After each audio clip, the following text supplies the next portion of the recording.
The first time Mason raised his paddle, Lena thought he was signaling the auctioneer to slow down. It was a stupid thought. Mason Mercer had never asked anyone to slow down in his life. 42,000, the auctioneer called from the folding platform. I have 42 from bidder 18. Do I hear 43? Mason held up paddle 6 without looking at Lena.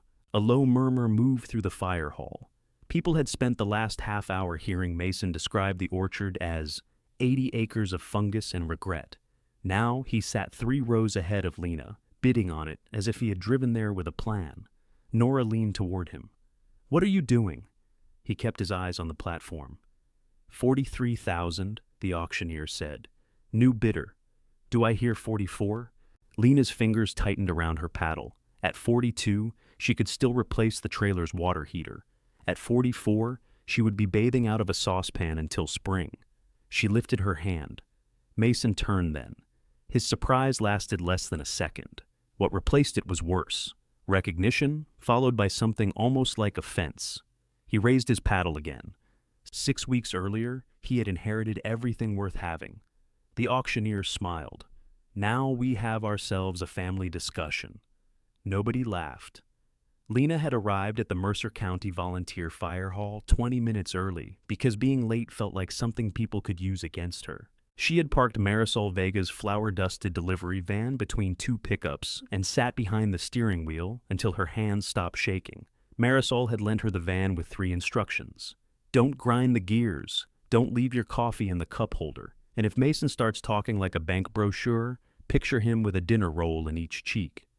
The 3rd instruction had seemed childish until Lena saw him near the registration table in a navy sport coat, accepting condolences as if he had organized Calvin Mercer's death himself. She had nearly laughed. That was the trouble with Marisol. She could put a joke into Lena's head at the exact moment laughter would make her look unstable. Inside, the hall smelled of coffee, floor wax, and the chili suppers the fire department hosted every October. Metal chairs faced a temporary platform beneath a banner that said, "Thank you, first responders."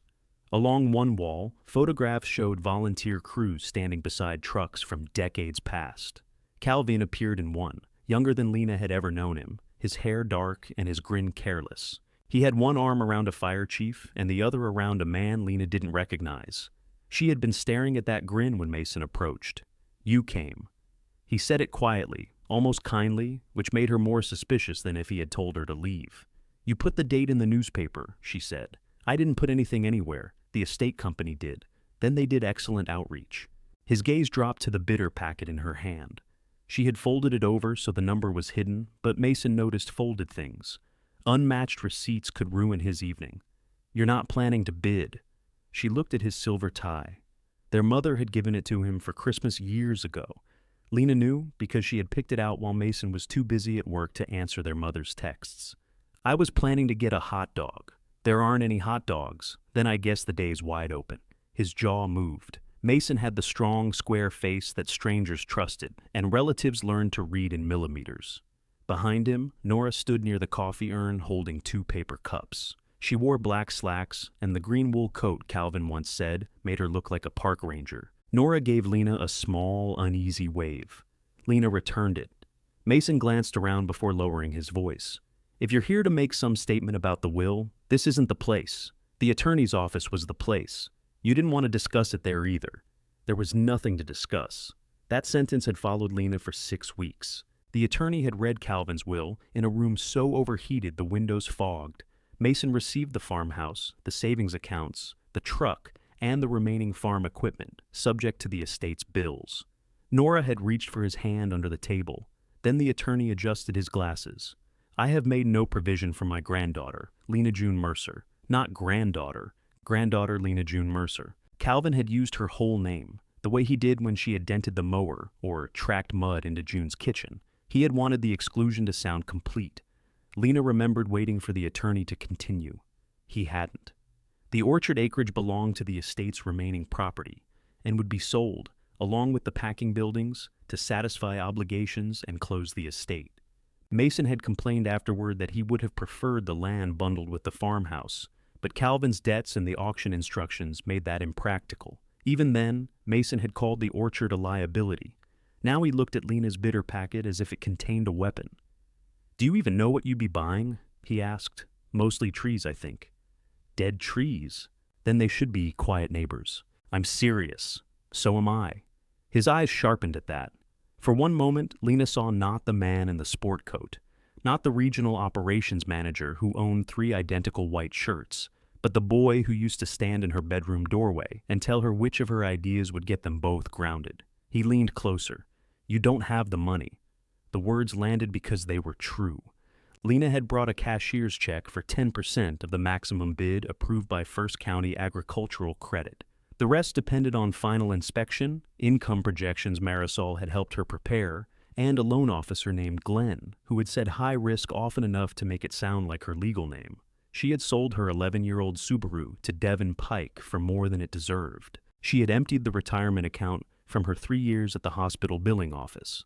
She had added every Saturday she could manage at Marisol's bakery until her hair smelled permanently of cinnamon and fryer oil.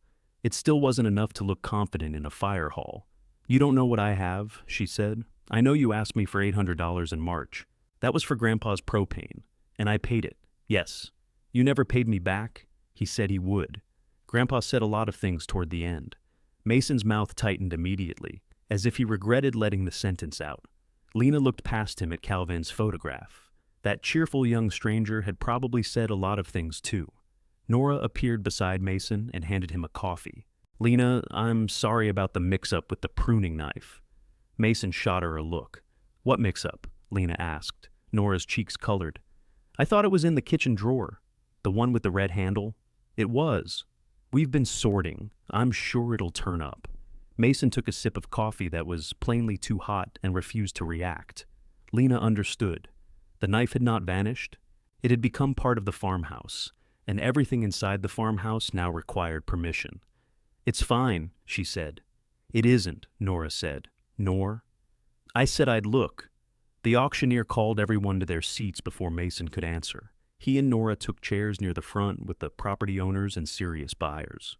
Lena sat in the 4th row beside Ruth Alvarez, who wore a brown canvas jacket and kept a pencil tucked behind one ear.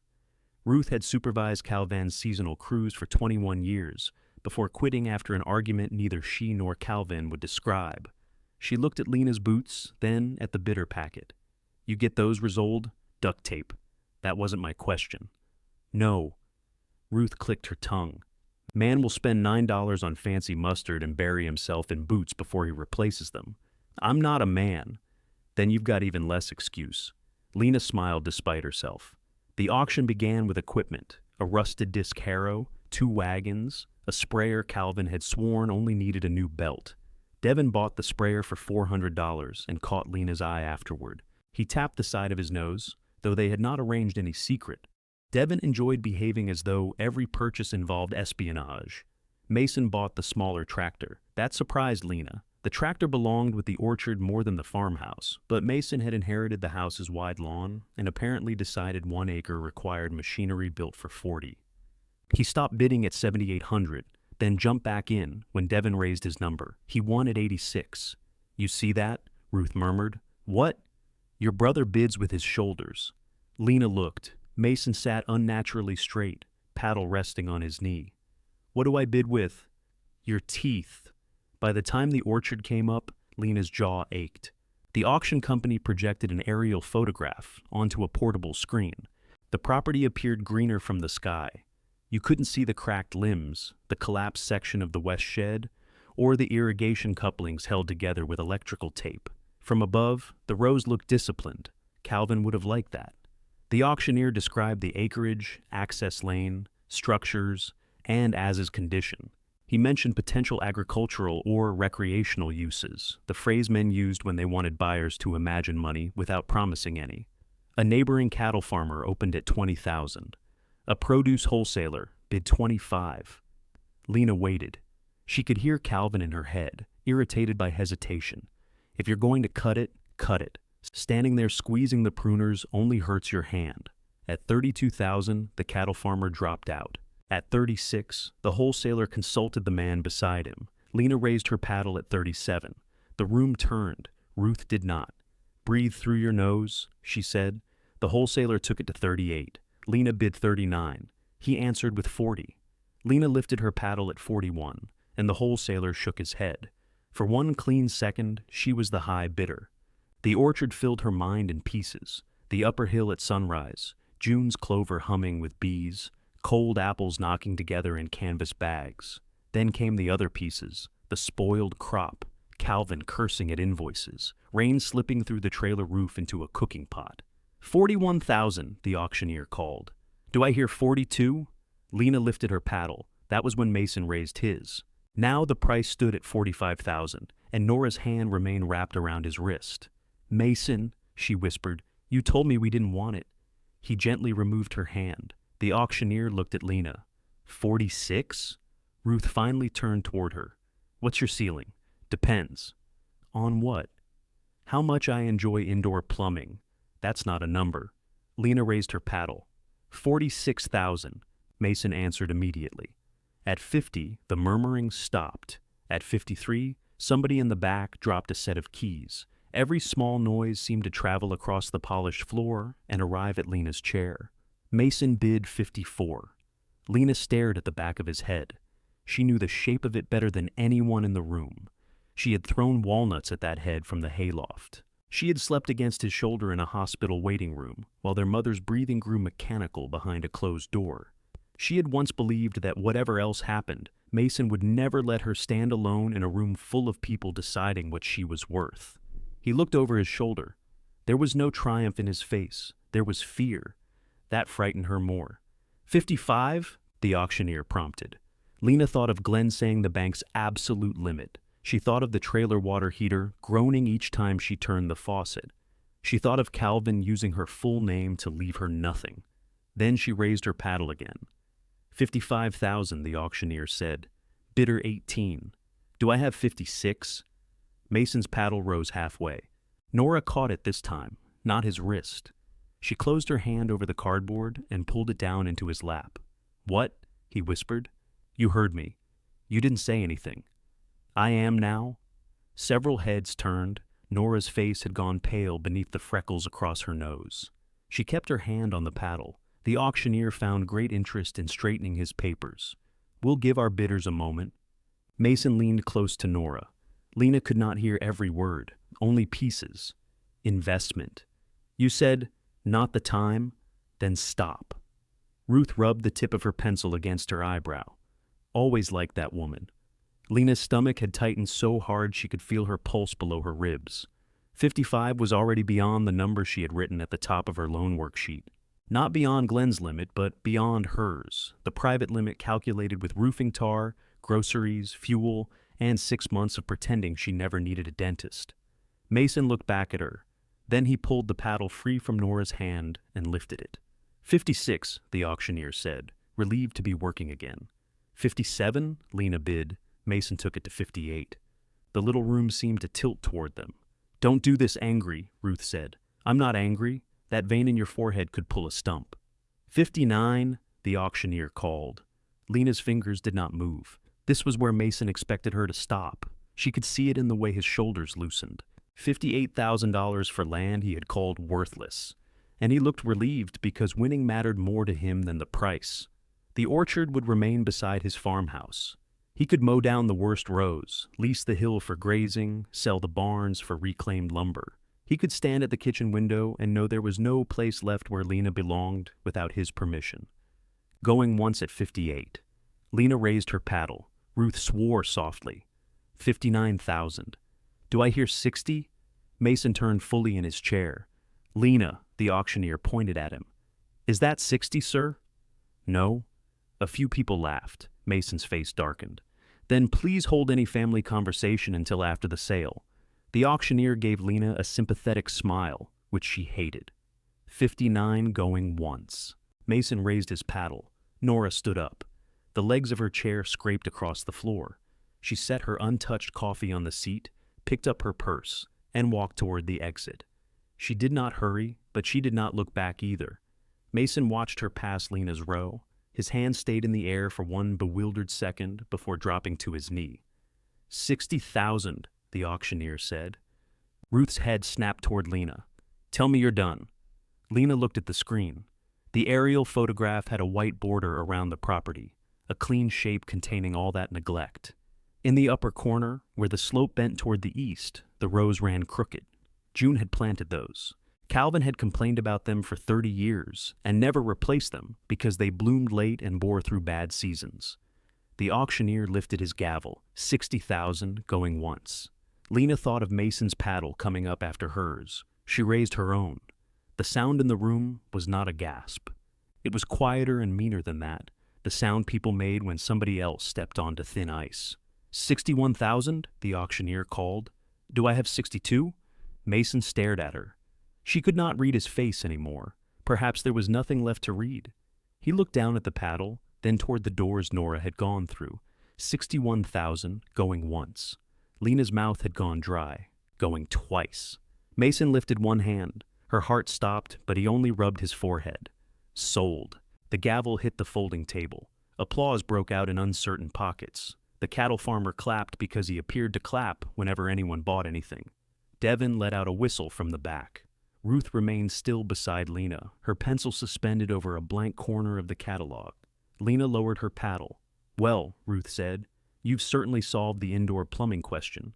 The estate clerk led Lena to a side table, while the next item came up. Her legs felt unreliable, as if they belonged to a taller person. She signed an acknowledgement of sale and slid the cashier's check across the table. The clerk examined it. This is made out for $6,200. I thought I might lose my mind a little more than I did. We'll apply $6,100 to the deposit.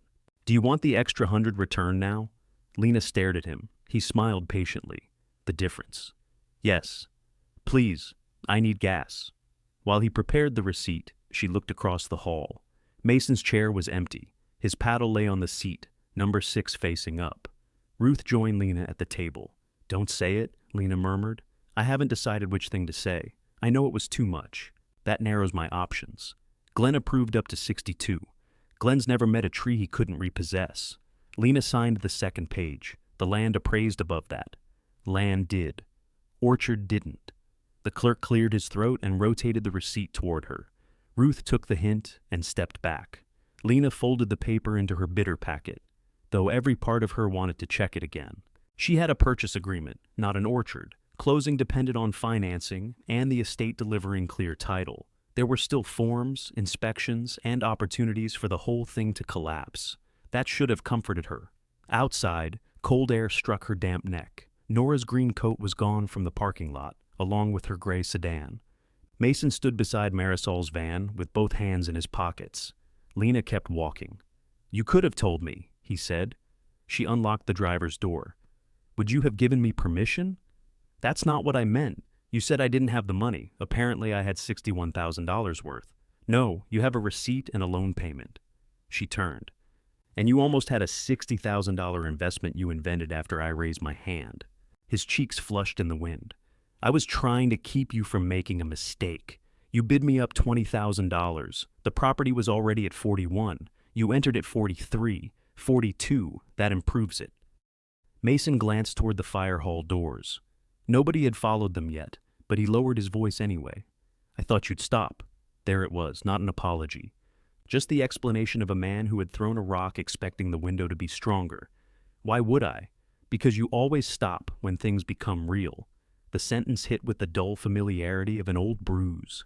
Lena looked at the van's side mirror. Flowers streaked the blue paint like pale fingerprints. When did taking care of Grandpa become imaginary? She asked. Mason's expression hardened. Don't. When did his bills become imaginary? When did the hospital drives become imaginary? You want to do this in a parking lot? You wanted to do it with paddles. I paid those bills. You paid some of them. And I didn't tell everyone in town every time I did it. No, Grandpa did that for you. Mason took a step back. She had found the place that hurt him, and the ease of it made her feel ugly. He looked toward the fire hall. Do you know how much the farmhouse needs? No. Of course you don't. I know the downstairs toilet runs. That isn't what I mean.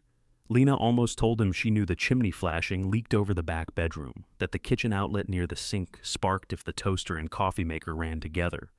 That roots had lifted the northwest corner of the porch. She had made Calvin lists. He had folded those lists into squares and used them to steady table legs. But Mason wanted his burdens to be undiscovered country.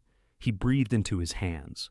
The estate taxes, the roof, the electrical work, none of this is free. Everybody looks at the will and thinks, I got a prize. I didn't say you got a prize. You didn't have to. They stood with the cold between them. Then Mason's gaze shifted to the bitter packet under her arm. His anger settled into something calmer and more punishing. You bought 80 acres of proof Grandpa was right about you. Lena's fingers tightened around the van key. He said you could turn any hard feeling into a bad decision, Mason continued. He thought cutting you out might finally make you leave and build a life that didn't depend on him. For one disorienting moment, the parking lot went silent. Lena could see Mason's mouth moving, but the blood rushing in her ears swallowed the words. He said that? Mason looked away. When? It doesn't matter. It mattered enough for you to repeat it. He was angry. He stayed angry for 2 years? I don't know what you want me to say. Lena opened the van door. You've said plenty. The engine protested twice before starting. Mason moved away from the bumper, arms folded against the cold. As she backed out, she saw him standing alone beside the space where Nora's car had been. The old delivery van shook above 50 miles an hour, so Lena took the county road slowly. Orchards, cattle fields, and low-wooded ridges passed beneath a sky the color of dirty wool. She drove with the radio off. At the Mercer lane, the mailbox leaned toward the ditch. 2 names had once been painted on its side. Wind and rust had reduced them to MERC. The lane divided after the first stand of pines. Left climbed toward the farmhouse. Right dropped between bare apple rows to the packing barn and Lena's trailer. Mason had placed a new brass number beside the farmhouse turn, polished and expensive looking. The orchard road remained rutted gravel. Lena took the right fork. The trailer's water heater was moaning when she stepped inside. It made a low metallic complaint behind the closet door, like a cow reconsidering its life. She dropped the bitter packet on the counter and turned the thermostat down. Her phone buzzed. Marisol. Did you win or do I still own a van? Lena typed, both. The reply came at once. Oh no! A second message followed. Coming with soup. Lena smiled, then pressed the heel of her hand against her mouth until the smile passed. Through the trailer window, the nearest rows climbed toward the upper hill. Most had not been pruned in 3 seasons. Water sprouts rose from the branches in wild vertical clusters. Fallen apples, black and collapsed, ringed the trunks. Calvin used to call neglected trees lazy, as though they had chosen disorder to spite him. A pickup rolled down the gravel lane. Ruth parked beside the packing barn and got out carrying a thermos and 2 orange survey flags. Lena stepped outside. What are those for? Marking? Marking what? The first things you're going to cut down. I haven't closed yet. Ruth pushed one flag into the ground beside a split wine sap. Its trunk had opened along the center, exposing pale wood-stained, dark by rain. Trees not waiting on your bank. That row can be saved, parts of it. It produced last year. So does mold. Lena walked to the tree and put her palm against the bark. Calvin had grafted this row before she was born. June had painted the trunks white every spring. Lena remembered following her with a coffee can full of diluted paint, missing half the bark and decorating her own boots. Ruth held out the second flag. Go on, she said. Lena didn't take it. You wanted the orchard, Ruth said. Now we find out if you wanted the trees or the work. The wind moved through the dead grass with a dry, whispering sound. Lena looked uphill at row after row, the damage multiplying the longer she studied it. Finally, she took the flag, the plastic stem bent between Lena's fingers. Ruth pointed toward a northern spy 2 trees down. That one, too. It has green wood, so does the stump by my mailbox. I'm not expecting apples from it. Lena pushed the flag into the grass beside the split wine sap, then went to the next tree. She scraped a twig with her thumbnail. Green showed beneath the gray bark. See? Ruth unscrewed her thermos. Congratulations. You found one living twig on a tree with no center. You could try sounding less pleased. I could. You'd learn less. They worked up the row, if walking slowly and disagreeing counted as work. Ruth marked trees with split trunks, blackened cankers, and root damage. Lena removed 2 of the flags when Ruth wasn't looking. Ruth put 3 more down without mentioning it. At the crest of the hill, the wind struck harder. From there, Lena could see the whole property, rows combing the slope, the roof of the packing barn patched in 3 colors, the trailer crouched near it like something embarrassed to be seen. Beyond the pines stood the farmhouse, white siding bright against the dead grass. Two contractor vans were parked beside Mason's porch. Moving fast, Ruth said. He likes a project with clean invoices. Trees give terrible receipts. Lena tucked her cold hands under her arms. The upper rows looked no better from a distance, but when they crossed into them, the ground changed. Clover still held low green leaves beneath the brown. The trees were shorter and spaced irregularly, their trunks thick and branching low. Ruth's boots sank slightly. Drainage, she said. What about it? Working. Lena looked downhill. Shallow grass channels curved between the rows instead of running straight with them. Calvin had mocked those channels every spring because they complicated mowing. June had laid them out with string, a carpenter's level, and a stubbornness that made argument inefficient. Grandma's rows, Lena said. June's whole system. Grandpa planted the trees. June chose where they went. Calvin chose where to tell people they went. Lena gave her a look. Ruth drank from the thermos. You can love a dead man without correcting history for him. I'm not correcting anything. You've defended him 3 times, and he's not even here. 2. 4 now. Lena stepped across one of the drainage channels. The nearest tree carried dozens of tight buds along its spurs. She touched one, careful not to break it. Too early? She asked. Not on these. They wake up slow. Ruth walked farther along the row, pushing aside a low branch. June wanted fruit when everyone else had finished picking. Later, bloom, later harvest. Calvin wanted pretty red apples he could stack by the road in September. He sold those pretty red apples. He sure did. Then every grower in the county planted them, and he complained the price dropped. Lena could hear Calvin's voice describing customers as fools and competitors as thieves. He had made bitterness sound like business experience. Ruth stopped beside a trunk no wider than Lena's waist. This is Ashmead's kernel. That lumpy green thing makes cider people act religious. How many do we have? You're standing in my orchard. I'm standing on dirt you hope the bank lets you keep. Lena waited. Ruth sighed. Maybe 14. Some golden russet farther east. 2 Roxbury russets unless Calvin ripped them out during his shiny apple period. 14 trees would not save anything. Lena knew that. Still, she looked down the uneven row and felt the first small shift from ruin toward inventory. A horn sounded below. Marisol's bakery hatchback bounced along the ruts, its rear end sagging under flour bags and whatever she considered soup. She parked crooked beside Ruth's pickup and emerged with a stock pot wrapped in towels. Tell me there are bowls, she called. There are things shaped like bowls, Lena called back. Wash them. Marisol was 53, broad-shouldered, and permanently dusted somewhere with flour no matter what she wore. She entered the trailer, opened 2 cupboards without asking, and made a noise of judgment. You own 1 fork. There are 3. Then they're hiding from your cooking. Ruth washed mugs at the tiny sink, while Lena cleared the auction packet off the counter. Marisol ladled chicken soup into a cereal bowl, a plastic storage container, and a chipped mug printed with "World's Best Grandpa." She noticed the mug only after handing it to Lena. Her expression changed. I can switch. It holds soup. They sat wherever there was room. Marisol took the lone chair. Ruth perched on the clothes cooler. Lena sat on the end of the bed with Calvin's mug warming her hands. So, Marisol said, how poor are we? I have $17 worth of chicken in this pot. I'm exposed. Lena told them the final price, the deposit, and Glenn's financing limit. Saying the numbers aloud made them less like figures and more like large animals sharing the trailer. Marisol's spoon stopped halfway to her mouth. Your brother bid against you after inheriting the house? He says he was saving me from a mistake by making it more expensive. He has an advanced degree in helping. Ruth snorted into her soup. What does Nora say? Marisol asked. She left. Left the auction or left him? The auction. That woman has disappointing timing. Lena looked through the window toward the upper fork. He said, Calvin cut me out to make me build a life that didn't depend on him. Neither woman spoke. The water heater knocked behind the closet door. Ruth set down her mug. Calvin tell you that? Mason did. Then Mason said it. Don't promote him to profit. He had to hear it somewhere.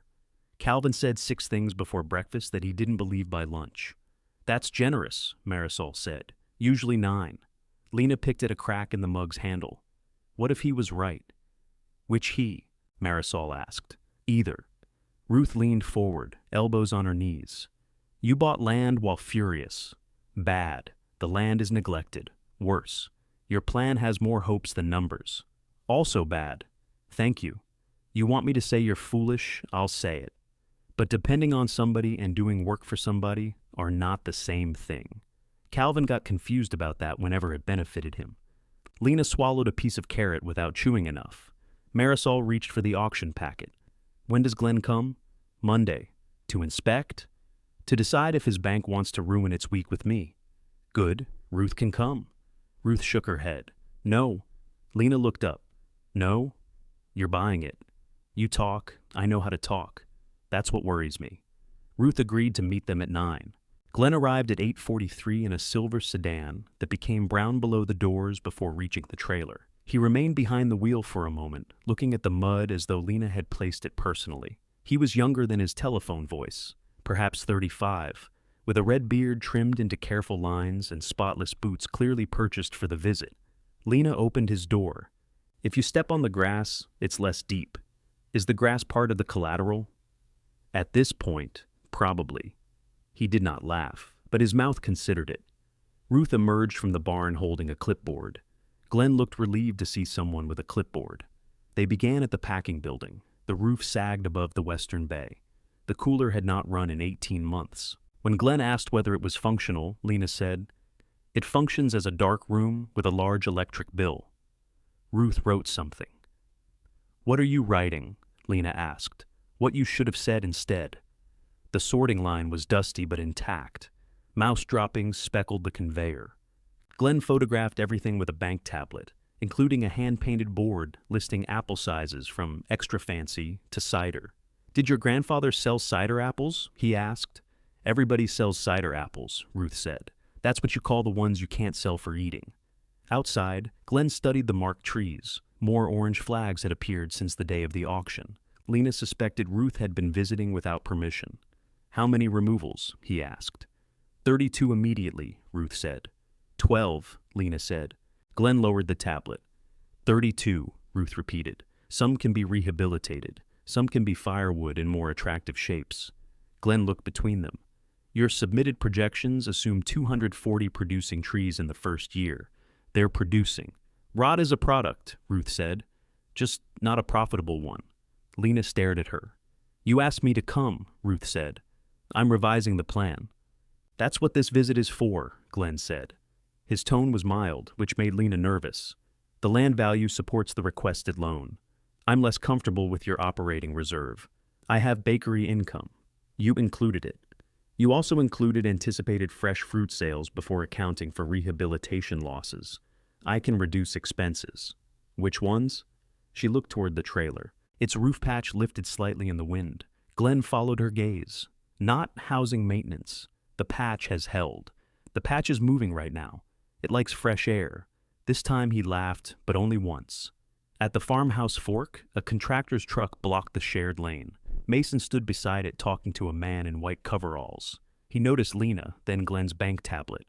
What's going on? Mason asked. Inspection, Lena said. You need access? We need the lane. Mason waved the contractor forward. The truck rolled onto the grass and left 2 deep tracks. Sorry, Mason said to Glenn, not Lena. We're rewiring the house. Glenn glanced at the separate driveways. Is there a maintenance agreement for the common section? Not formally, Mason said. Lena felt Glenn make a mental note. Our family always handled it, she said. Mason looked at her. That system worked beautifully. Glenn cleared his throat and continued uphill.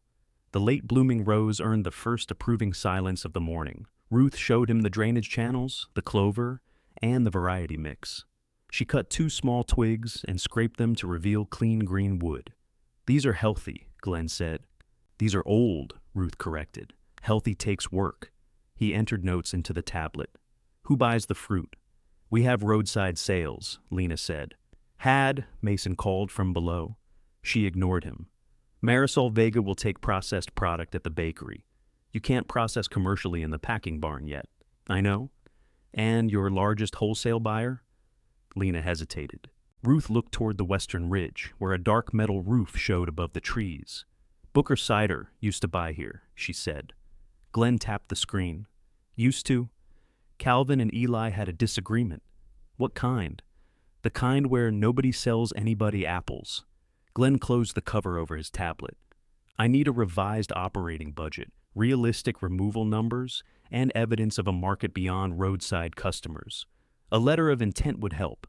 How long? 10 business days. Lena looked at the dark roof beyond the ridge.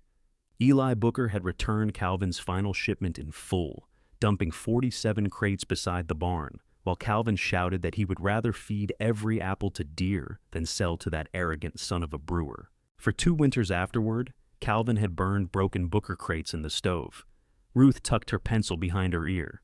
You own something without wheels? My boots. They're mostly tape. Why? Because Booker cider is 3 miles over that hill, and you just sold your car. Lena looked at Glenn. 10 business days, 9.5 now. Ruth started walking toward her pickup. Lena followed. You could drive me. I could. Will you? Ruth opened the driver's door. Depends how much I enjoy hearing a Mercer ask for help. Ruth made her say please twice before unlocking the passenger door. The inside of the pickup smelled of coffee, leather gloves, and the peppermint candies Ruth kept in the ashtray. A plastic saint stood on the dashboard, with both arms raised, trembling whenever they hit a rut. Who's that? Lena asked. St. Jude, patron saint of lost causes, bumpy roads. I don't think that's right. You're free to walk. They crossed the western ridge on a road narrow enough that blackberry canes scratched both doors. Booker Cider occupied an old dairy farm in the valley below. 3 stainless tanks stood where a silo had once been, and a hand-painted sign showed an apple wearing a bow tie. Calvin had called the sign undignified. He had also kept one of Booker's early bottles in his pantry for 12 years because it carried a gold medal sticker. Ruth parked beside a loading dock. You coming in? Lena asked, eventually. What does that mean? It means if you start by asking for money, I'm leaving you here. I'm not asking for money. You're asking for a letter that gets money. More syllables, same animal. Inside, the cidery was cooler than outdoors. The room smelled of yeast, apples, and the sharp, wet scent of a stone cellar. Stacks of empty brown bottles lined one wall. Somewhere behind the tanks, metal clanged. A man's voice called, If you're delivering, Bay 2. I'm not. Then you probably want the tasting room. Saturday through Monday. Eli Booker appeared from behind a tank carrying a large wrench. He wore rubber boots, faded black jeans, and a gray thermal shirt with the sleeves pushed to his elbows. His dark hair had silver at the temples, though Lena remembered him as one of the young growers who stood at Calvin's loading dock, trying not to be treated like a young grower. He recognized Ruth first. Well, he said, did the county run out of places to inspect? Almost. His eyes moved to Lena. The welcome left his face without becoming hostility. Lena Mercer, Booker, nobody calls me that. Grandpa did, exactly. He set the wrench on a barrel. I heard about Calvin. I'm sorry. Thank you. And the auction. News did not travel in Mercer County. It arrived ahead of you and arranged chairs. Eli folded his arms. You bought it? I signed an agreement to buy it. With what? Ruth came through the door. Bank's imagination. Eli looked from one woman to the other. This should be good. Lena explained the loan condition without decorating it. Eli listened until she said, letter of intent, then picked up his wrench. No, I haven't asked how much you'd take. None is flexible that way. You haven't seen the orchard. I have seen it. Not recently. That improves your argument less than you think. He walked toward a pump assembly at the base of the nearest tank. Lena followed. I'm not asking you to buy rotten fruit. Good, because I already did that once. I didn't pack that shipment. You were living there. I was also working 10 hours a day somewhere else and taking Grandpa to appointments. Eli fitted the wrench around a coupling. Calvin put sound fruit across the tops. Underneath, 47 crates of soft galas, bitter rot, and leaves. Actual branches in 2. I know what he said happened. I'm sure his version had a villain with a beard. His version had 2. You and the weather. Eli looked at her then, not quite expecting the answer. Ruth leaned against the tank. Tell her the rest. There isn't a rest. Tell her what you wanted the fruit for. He gave Ruth a tired glance. We had a regional distributor coming, first serious production run. The bad fruit jammed the washer, and by the time we sorted it, I'd lost 2 pressing days. How much? Lena asked. It was 8 years ago. How much did you lose? Enough to remember. Lena nodded. Calvin had described Eli arriving in a tantrum and unloading perfectly usable apples into the mud. He had left out the distributor and the production run. Calvin's stories usually contained exact weather, exact prices, and no costs except his own. I'm sorry, she said. Eli's grip shifted on the wrench. Ruth watched him. That hurt? A little. She'll do it again if you want. I'm not apologizing twice, Lena said. Eli almost smiled. Even if I wanted the fruit, you don't know what you'll have. We found Ashmead's kernel, golden russet, maybe Roxbury. You found trees. Fruit comes later. The late rose look healthy. Healthy according to who? Ruth raised one hand. He considered that. Ruth's opinion meant something here, which Lena filed away beneath the smaller hurt of discovering how many people had respected Ruth while Calvin treated her as replaceable. Eli set the wrench down again. What's your spray plan? Not finished. Pruning schedule, starting this week. Expected yield, being revised. Harvest labor, I'll hire. With what? The bank's imagination. That earned a short laugh. Lena took the folded orchard map from her coat pocket. Glenn had printed it during the inspection and marked the property lines. She spread it on the nearest barrel. I'm not asking you to pretend, she said. Walk it. Tell me what you would buy if I could grow it. If the answer is nothing, write nothing. Banks don't enjoy letters that say nothing. Neither do I. Eli studied the map without touching it. You still have the high-density block down south? If by high density you mean crowded and miserable. Calvin planted those too tight. He liked trees that obeyed. Trees don't. I'm learning. Ruth pushed away from the tank. We can be there in 20 minutes. I'm running a batch. Your valve's seated wrong, she said. Eli looked down. A slow ribbon of cider had begun leaking from the coupling onto his boot. His expression remained dignified while he tightened it. They were back at the orchard in 35 minutes. Eli walked the rows faster than Glenn, but touched more things. He cut buds open with a pocket knife, pressed bark with his thumb, and knelt to smell the soil. At the southern block, he shook his head so often Lena wanted to tie it still. Take out every third tree, he said. Maybe every other. That's half the block. That's how fractions work. Calvin harvested it. Calvin crowded it because he wanted yield fast.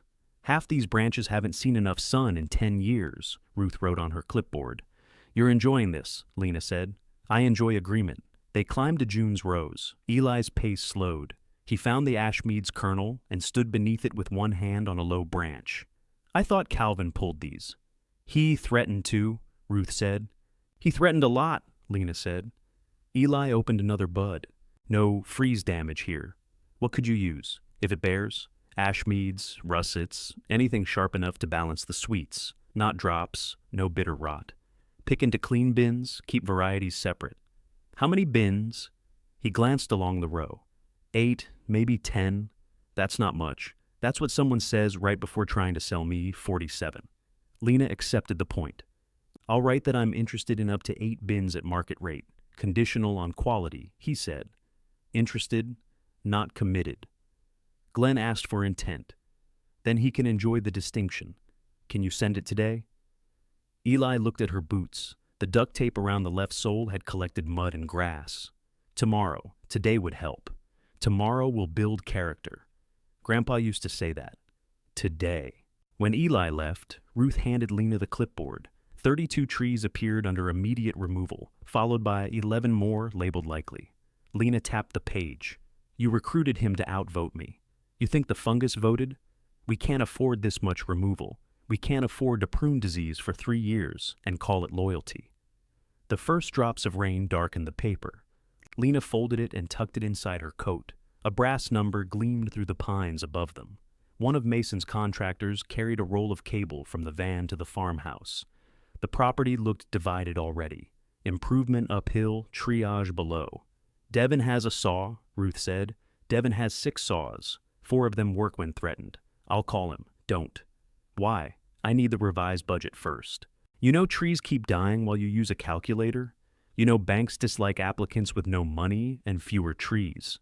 Ruth stared at her for a long moment. You're going to use the budget to save whichever ones make you sad. No.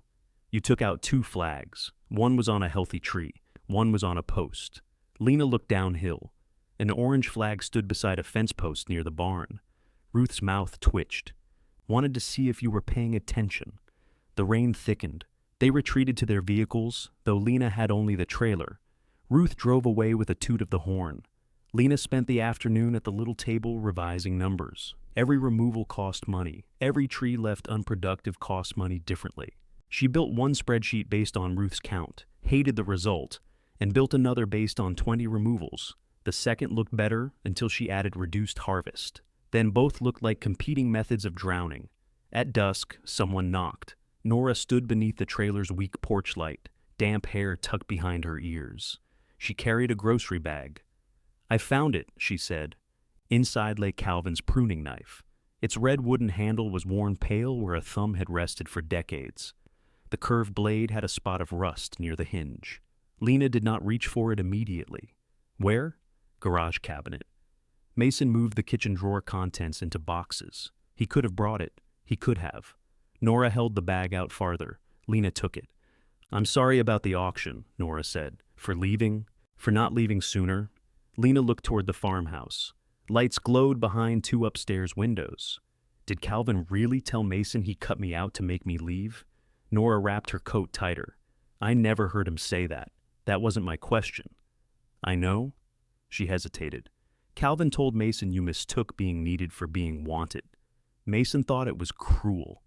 Lena's grip tightened around the paper bag. "Before or after the will?" "Before. And Mason still took everything." Nora's expression changed. "What was he supposed to do, Lena?" There were 100 answers, all too large for the narrow porch. "Not raise his paddle," Lena said. Nora closed her eyes briefly. "No, he wasn't." She stepped back into the rain. Lena carried the knife inside and set it beside Ruth's list. The red handle looked brighter beneath the trailer light than she remembered. Her phone buzzed with an email from Eli. The subject line read, "Conditional purchase interest." Attached was a letter naming 8 bins, specific varieties, market price, and standards that left no room for sentiment. A second message arrived from Devin. Ruth says, "Trees. Morning?" Lena looked from the letter to the removal list. Then she unfolded the auction receipt and placed it beside them. $61,000 in black ink. She typed back, "Bring the saws, all the ones that work." Devin arrived at 7 with 4 chainsaws, 2 gas cans, and the sprayer he had bought at the auction strapped to a flatbed trailer. "One of those saws is missing a chain," Lena said. "That's the parts saw. One has no handle. Also parts. The little one is held together with wire." Devin looked offended. "That wire is stainless steel." He was 46, narrow as a fence rail, with a gray-blonde mustache that made every expression seem skeptical. He had spent 19 years maintaining equipment at a paper mill before it closed, and he treated all machinery as though it had personally survived the same layoff. Ruth pulled in behind him. She got out carrying work gloves and a paper sack from Marisol's bakery. "You start without me?" she asked. "We were counting functioning equipment," Lena said. "Then you've got time for breakfast." They ate cheese biscuits against the hood of Ruth's pickup. The orchard was still wet from the night's rain. Water shone in June's drainage channels, moving slowly downhill instead of gathering around the trunks. Devin opened Ruth's clipboard. 32? That's the immediate list. 43 if we include the likely ones. "We don't," Lena said. Devin looked at Ruth. "She always this cheerful before cutting?" "She hasn't cut anything yet. I cut things." "You remove muffin tops. Different discipline." Lena crumpled her biscuit wrapper. "Can we please stop discussing me as if I'm a stubborn horse?" Ruth considered it. "Walk nicer and we'll try." They began with the split wine sap beside the trailer. Devin checked its lean, cleared the grass from the trunk, and laid 2 escape paths with his boot. He explained each step without condescension, which made Lena listen harder than she would have if he had tried to impress her. "You want to do it?" he asked. Ruth answered for her. "No." "I asked Lena." Lena looked up through the tree. Its main limbs had once formed a broad cup, open to the sun the way Calvin preferred. Now, one side was dead. Rain had darkened the exposed center, and ants moved in a line beneath the split bark. "I'll do the first cut." Devin handed her the smallest saw. Its stainless steel wire vibrated when the engine caught. "Parts saw?" she shouted over the noise. "Character saw." The tool pulled harder than she expected. She set the bar against the trunk, then lifted it again. Calvin had taught her to prune on this row. He used to stand behind her and tap the branch she should choose with his red-handled knife. Never apologize to a tree, Len. It'll grow where it can and take everything you let it. At the time, she had thought he was talking about apples. You're squeezing too hard, Devin called. She loosened her grip. The chain bit. Fresh wood showed beneath the dark bark, pale and shockingly clean. The cut widened until the tree gave a deep internal crack. Lena stepped back along the cleared path. The wine sap leaned, paused as though reconsidering, then fell between the rows with a rush of branches. The ground trembled beneath her boots. Nobody spoke for a moment. Devin switched off the saw. Good hinge. Ruth walked to the stump and examined the cut. Little low. Let her have the hinge. I said it was good. You said it with your mouth shaped wrong. Lena set down the saw. Her hands continued vibrating after she released it. The fallen tree looked much larger on the ground. Its branches tangled in the grass, buds aimed uselessly at the sky. She expected grief to arrive cleanly, something she could identify and endure. Instead, she felt relief, guilt, and an embarrassing urge to ask if they were certain. Ruth handed her Calvin's pruning knife. You brought it out? Lena asked. You left it on your table. You went inside? Door was open. It wasn't. Then the wind knows your latch. Lena opened the curved blade. Ruth pointed to a sucker growing from the stump below the cut. Take that. It doesn't matter now. Do it right anyway. The knife needed sharpening, but it cut. The sucker came away with a small green snap. By noon, 4 orange flags were gone. Devin limbed the trees and stacked usable wood near the barn. Ruth sorted diseased branches into a separate pile for disposal. Lena dragged brush until her shoulders burned, grateful for pain that did not require interpretation. The 5th tree stood in the crowded southern block. Devin had just started the saw when Mason walked down the lane in clean work pants and an old Mercer Orchard sweatshirt. He raised one hand. Devin killed the engine. What's happening? Mason asked. Trees, Devin said. I can see that. Then we're caught up. Mason turned to Lena. Are you allowed to do this before closing? The estate authorized necessary maintenance. Who decided it was necessary? Rot. He looked at the fallen wine sap. Grandpa kept that tree for a reason. Gravity had plans for it. You could have braced the split. Ruth stepped between 2 branches. For what? It still bloomed. So does poison ivy. Mason ignored her, his attention fixed on the red-handled knife clipped to Lena's belt. Nora brought that down? Yes. She didn't tell me. It wasn't yours. I know that. You moved it. I packed a drawer. And somehow, Grandpa's knife moved uphill with your silverware. Mason's jaw tightened. I would have returned it. When? Does everything have to be a trial with you? No. Sometimes it's an auction. Devin looked down and became intensely interested in adjusting the saw's choke. Mason stepped closer, lowering his voice. Nora and I are having enough trouble without you turning her against me. I didn't ask her to come. You didn't have to. She thinks you're living down here with no heat. I have heat. The trailer smells like propane from the lane. That's the orchard sprayer, Devin said. Everyone looked at him. What? It does. Mason rubbed the back of his neck. He seemed tired beneath the irritation. There were faint purple shadows under his eyes, and white plaster dust marked one sleeve. Lena almost asked if the electrical work had uncovered something expensive.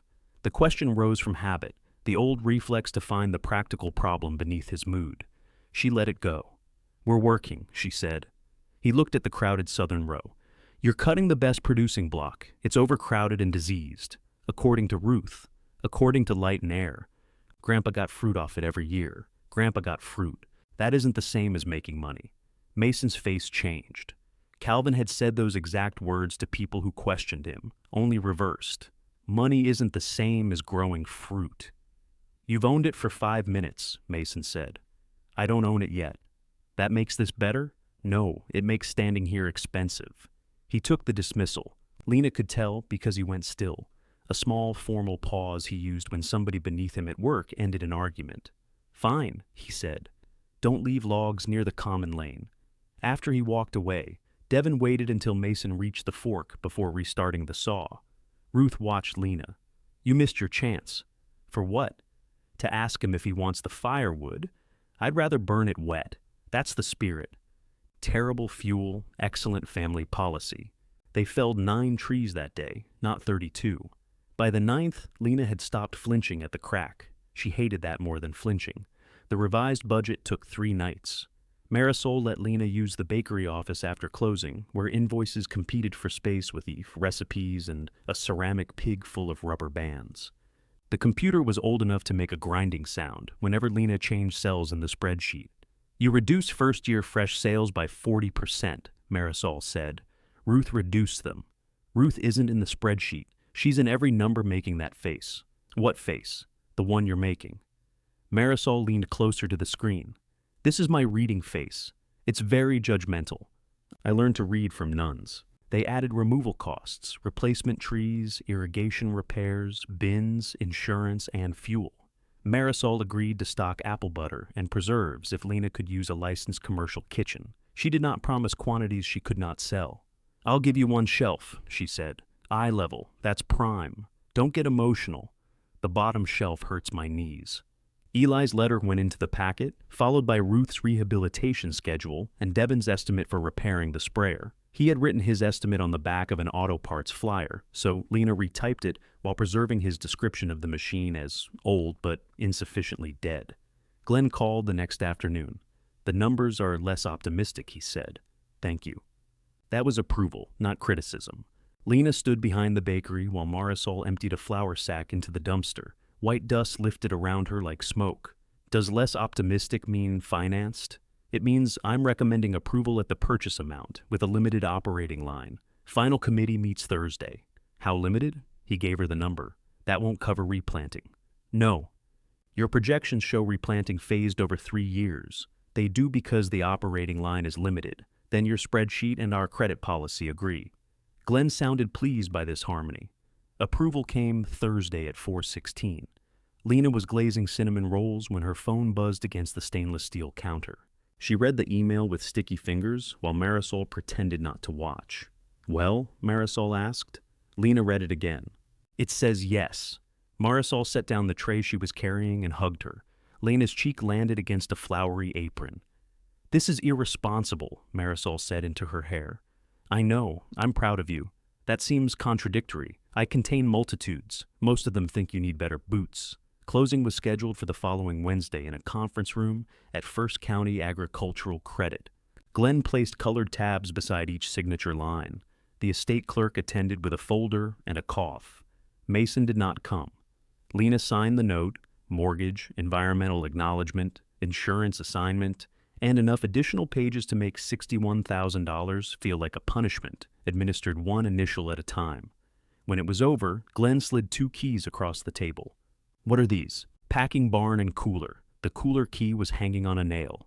Now it's official. One key was new. The other was worn nearly smooth, with a strip of faded green tape around the head. Lena recognized it.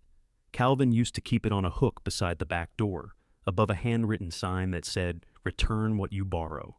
She closed her hand around it. Outside, the afternoon had turned bright and windy. Lena drove Marisol's van back along the county road, with the closing folder buckled into the passenger seat.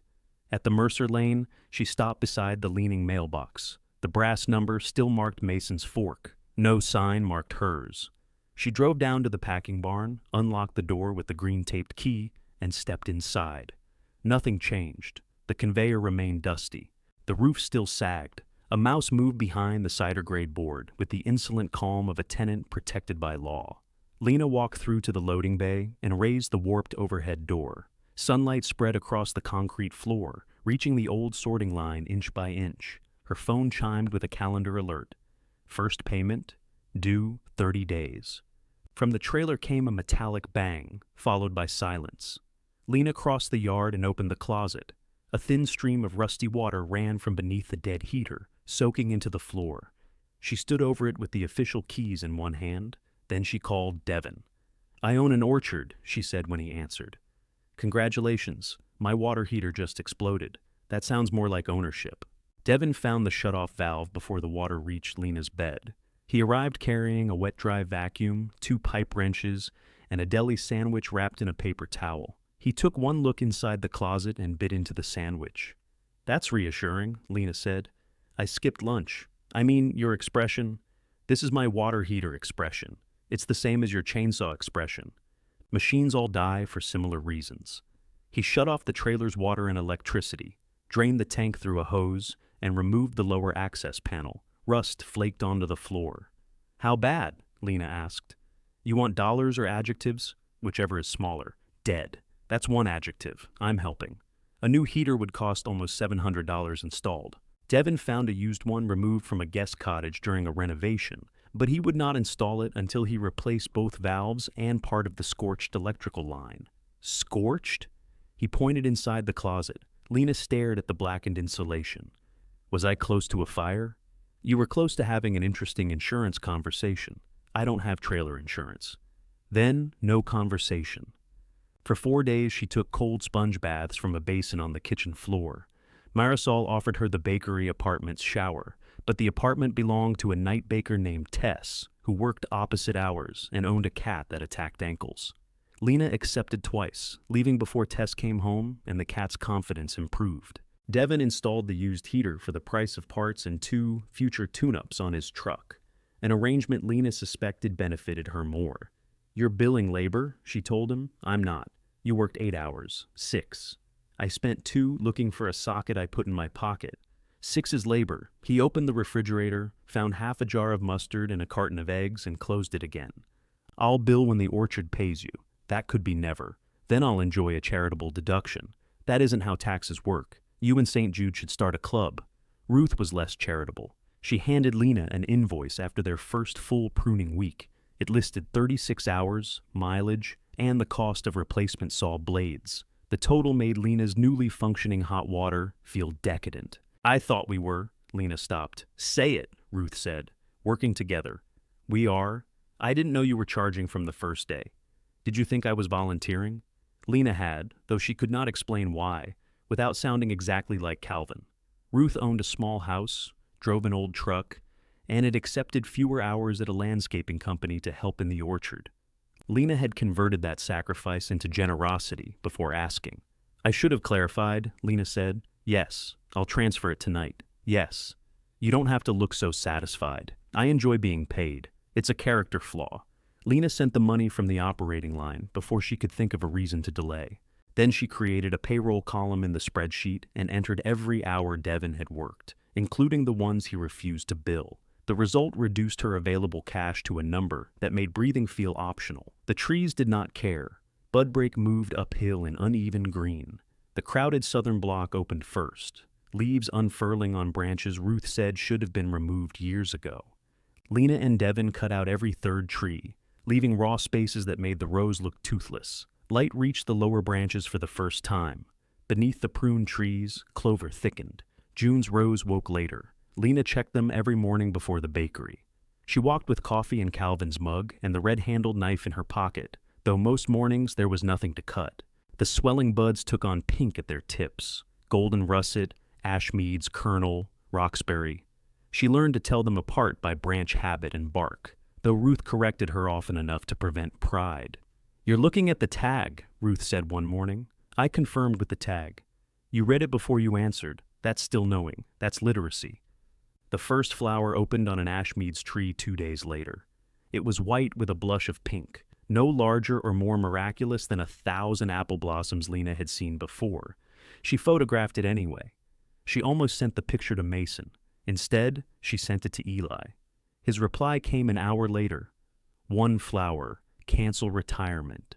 She wrote, I assume this means you want 9 bins now. He answered, 7. She was smiling at the phone when Mason's truck stopped beside the row. He wore a white shirt with the sleeves rolled neatly to his elbows. He had probably come from work, though it was barely 10. Mason's job allowed him to make calls from home and refer to it as flexibility. Can we talk? He asked. That depends on whether you brought a paddle. He did not react. Lena put the phone in her pocket. What? The water bill. What water bill? The farmhouse. I don't receive your bills. You've been using the outside spigot. She looked uphill. For years, Calvin had run a hose from the farmhouse spigot to fill the orchard's nurse tank. The old collection tank behind the packing barn had cracked before his last season, and the pump had stopped drawing. Lena had used the hose twice that week to fill 200 gallons for newly grafted trees. For orchard water, she said. It's metered water, I know. Nora and I got a bill for almost $400. 200 gallons didn't add that much. No, the leaking toilet you mentioned did. The contractors used water too. Then I saw your hose. So bill me for my share. I don't want to become the orchard utility company I said I'd pay. And next month, and in July, when it's dry and you need thousands of gallons, it's temporary. Everything with you is temporary until someone else makes it permanent. Lena folded the pruning knife closed. Did you come down here to discuss a hose or our personalities? The hose. Then give me the gallon rate. I already put a lock on the spigot. She looked at him. Mason's expression flickered. He had expected anger and disliked getting silence. You locked it before speaking to me. I'm speaking now. After. I didn't know when you'd be here. I live 40 yards away. You leave at 4 in the morning for work. I'm not keeping a schedule of your shifts, but you had time to buy a lock. He pressed his lips together. You own an agricultural property. It should have its own water. It does. The system needs repair. Then repair it. With what, Mason? That isn't my responsibility. No, it isn't. The answer stopped him. Lena picked up the coil of drip line at her feet. Send me the bill for 200 gallons. I won't use the spigot again. I'm not trying to leave you without water. You're trying to avoid paying for me. I understand.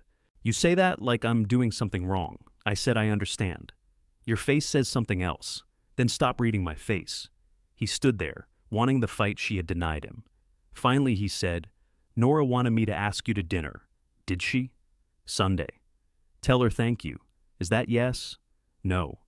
He walked back toward his truck. Before getting in, he looked at the blossom. That one of Grandma's? He asked. Yes. He nodded once, then drove uphill. The padlock on the farmhouse spigot was red and absurdly large. Lena saw it whenever she passed the fork. Devin inspected the old orchard water system that afternoon. The collection tank sat on a concrete pad behind the packing barn, fed by roof gutters and a shallow spring line from the upper slope. Calvin had stopped maintaining it when sediment clogged the intake. One side of the fiberglass tank had split after being left full through a freeze. We can patch this, Devin said. You said that about the water heater. Water heater was dead. This is only neglected. The pump doesn't run. Pump's offended. He removed the housing. A mouse nest filled half the electrical box. That mouse owns more infrastructure than I do. Had good taste in wire insulation too. Repairing the tank, pump, gutters, and filters would cost less than installing a well, but more than Lena had available after payroll. She took extra shifts at the bakery, delayed buying replacement bins, and listed the tractor work she could hire out instead of own. Marisol caught her asleep at the office desk with an irrigation catalog under her cheek. You can't work both places every waking hour, Marisol said. I sleep. You had a price list stuck to your face. That was research. You forgot salt in the second batch of rye. Lena sat up. Did we sell it? I called it low sodium. See? Innovation. Marisol placed a cup of coffee beside her. Go home after the lunch rush. I need the hours. You need not to poison people with unsalted bread. That's not poison. To my customers, it is. The collection tank patch cured while Devin rebuilt the pump. Lena and Ruth cleaned gutters along the packing barn and flushed years of leaves from the spring line. Black water came first, smelling of iron and decay. Then it ran clear and cold. When Devin switched on the pump, it coughed, shook, and sent water backward through a loose coupling. Ruth got the worst of it. She stood dripping beside the tank while Devin shut the pump off. Lena tried not to laugh. Go ahead, Ruth said. I'm not. You're making a noise. It's concern. Ruth wrung water from the hem of her jacket. You sound like a donkey choking. The second attempt held.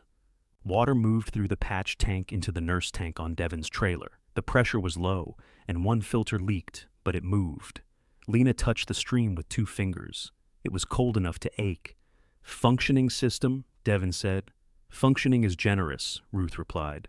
Water went where we aimed it. Eventually. Lena looked toward the farmhouse roof above the pines. The red padlock remained on the spigot, but it had lost some of its size. She paid Devin for the pump repair. He objected until she showed him the payroll column with his name on it. What's this deferred labor line? He asked. You. I didn't agree to that rate. It's what Ruth gets. I'm prettier than Ruth. Take it up with payroll.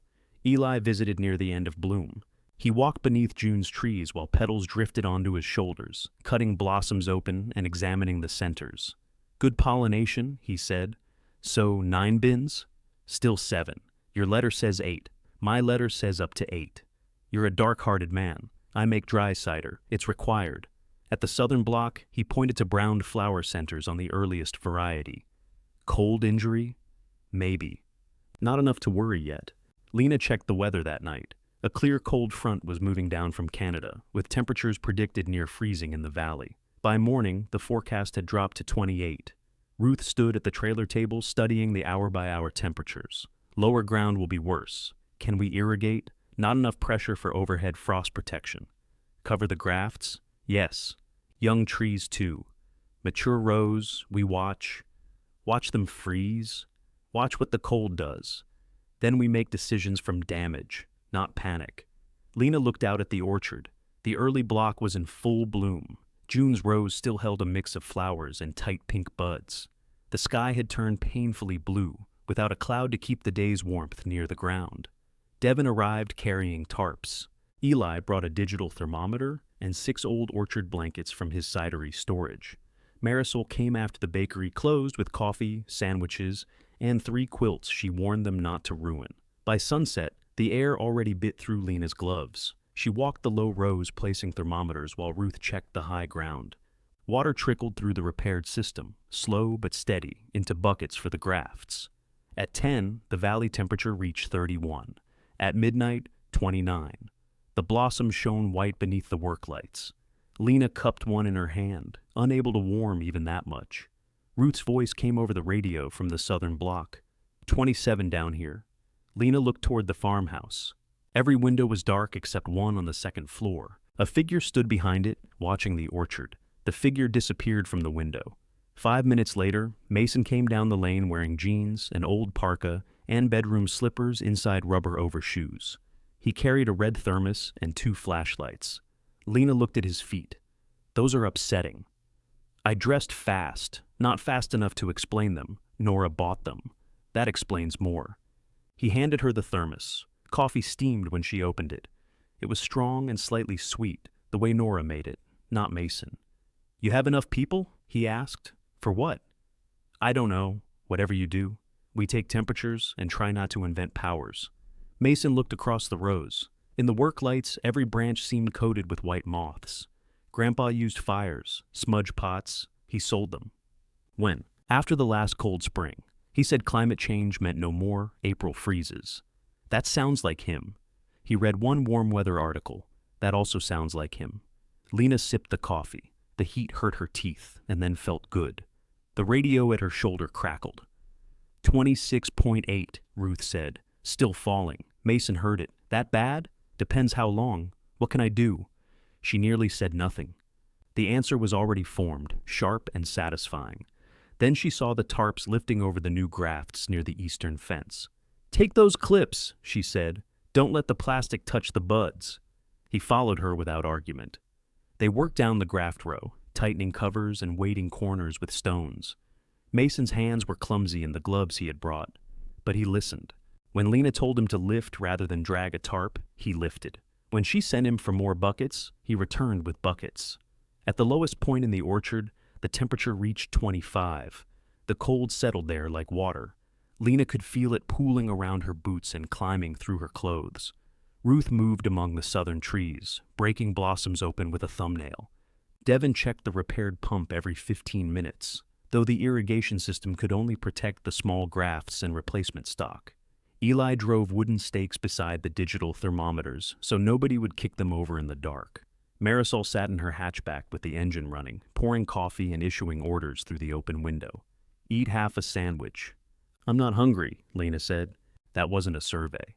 Lena ate half a sandwich. At 2 in the morning, Mason found her standing beneath an early gala, with both hands wrapped around a branch. You warming it? He asked, threatening it. Working? Not yet. He stood beside her. Their breath moved through the flashlight beam. We used to sleep out here, he said. Once. More than once. You slept. I heard every animal in North America. You thought a rabbit was a bear. It was an aggressive rabbit. You climbed into my sleeping bag with your boots on. You screamed when I touched you. I thought you were the bear." She looked at him. He was smiling, not much, but without calculation. Then his gaze moved to the tree. "Are these going to make it?" "I don't know." The smile disappeared. I opened the farmhouse spigot. "Our system is working." "Okay, thank you." He nodded. Neither apologized for the lock. Near dawn, the temperature began to rise. 26 became 27, then 28. The eastern sky lightened from black to iron gray.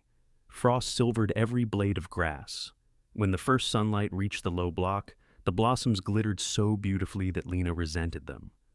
Ruth joined her beneath the gala. "Don't touch them yet," she said.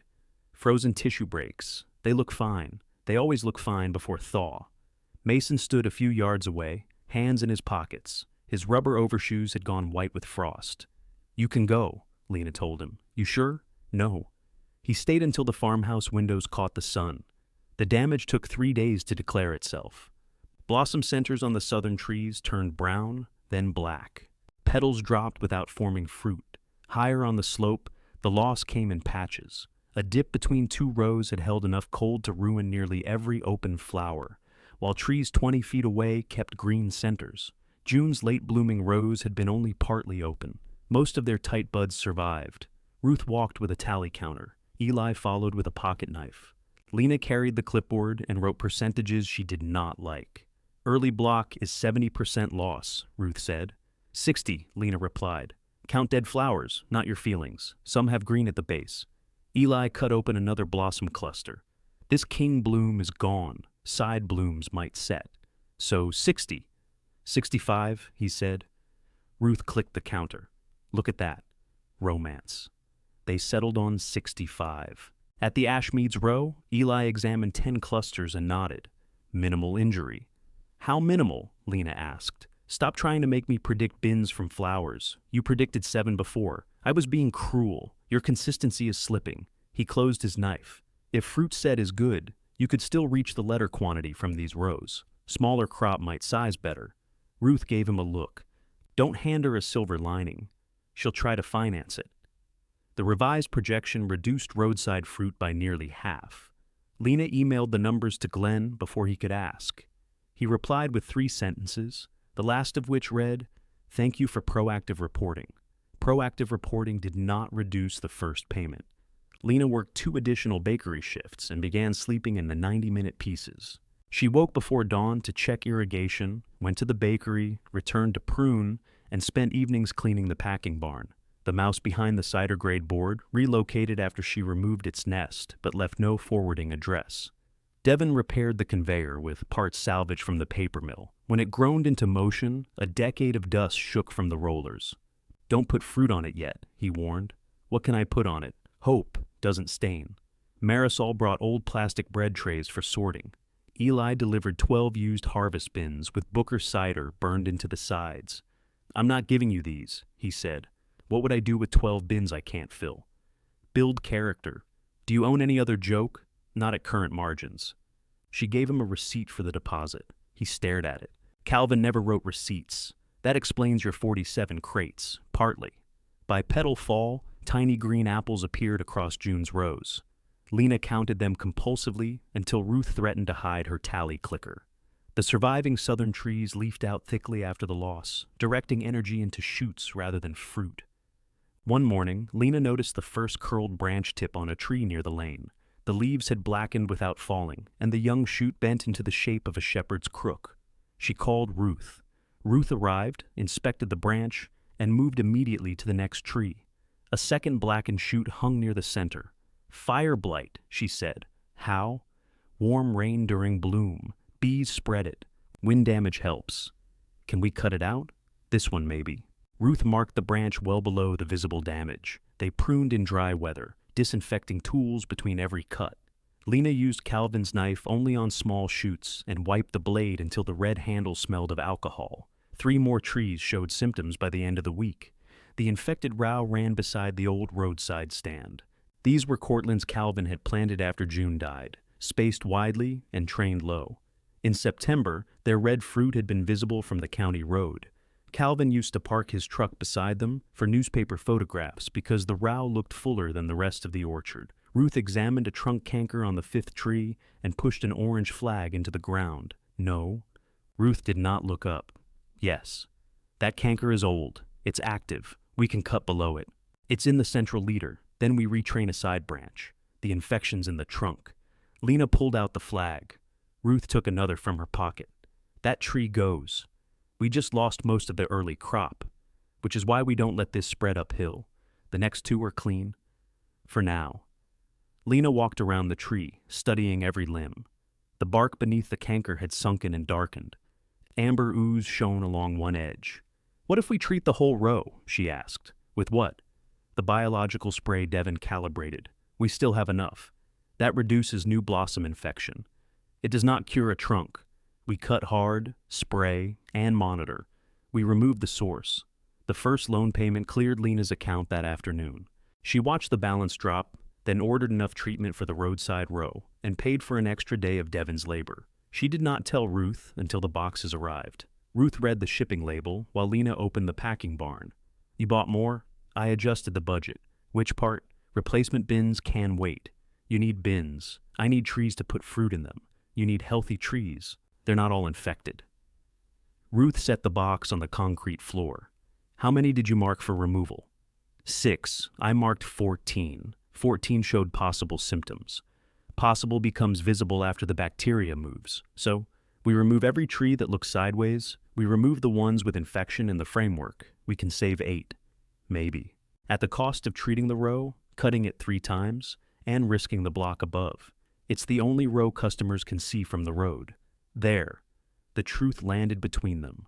Ruth's face changed, not to anger, but disappointment. You're saving the picture. I'm saving productive trees. No. You're saving Calvin's photograph. Lena picked up the treatment box. It's my call. Yes, Ruth said. It is. She pulled the pencil from behind her ear and placed it on the box. What are you doing? I don't work for people who ask me to tell the truth and punish me when it's expensive. I'm not punishing you. You overruled me after spending money we don't have. We? Ruth went still. Lena heard the word after it was too late. The same small word Ruth had resisted on the hill. The orchard belonged to Lena when authority mattered and became theirs when sacrifice did. Ruth removed her gloves one finger at a time. Exactly, she said. She walked to her pickup. Lena followed her into the yard. Ruth. The truck door opened. I said I'd monitor it. Ruth climbed in. At least leave the pencil. Ruth looked at her through the open window. Buy your own. Then she drove up the lane, leaving Lena beside the infected trees with Calvin's knife in her pocket and a box she could no longer afford to regret. The treatment box stayed where Ruth had left it until the sun shifted across the barn floor. Lena carried it to the trailer, opened the instructions, and read them twice. The language was careful and hopeful. Suppression, reduced risk, improved resistance. Nowhere did it say cure. She read it a third time. Devin found her mixing the first tank at dawn. You wearing gloves? He asked. She held up both hands. Eye protection? She pointed to the safety glasses on her face. Ruth, not coming. He waited. Lena measured concentrate into the sprayer. She quit. That's inconvenient. Thank you. Want me to say surprising? No, because it isn't. She screwed the cap onto the measuring cup too tightly. Devin inspected the sprayer hoses. He had replaced the dry rotted lines and rebuilt the pressure regulator, but the machine still looked as if it had been assembled from a bathtub and a small cannon. You want the whole row? He asked. Whole row. And infected trees? We'll cut the visible strikes first. That what the label says? That's what the plan says. Whose plan? Lena looked at him. He raised both hands. Mechanic, just establishing command structure. They worked in silence. Lena pruned the blackened shoots well below the damage, sterilizing her tools between cuts. Devin hauled branches to a tarp so no leaves dragged through the grass. When they reached the flagged trunk cankers, he stopped. Those 6 come out? After treatment, spraying a tree we're removing? If we remove it. Thought you said 6. I want to see whether the cankers advance. He wiped sweat from his mustache with his sleeve. You paying me to fix the sprayer, or agree with you? Run the sprayer. All right. It was the all right of a man declining future responsibility. The mist coated the leaves with a faint residue that dried almost invisibly. From the county road, the row still looked whole. Red apples would cover it by September if enough fruit had set. For 9 days, the infection appeared to stop.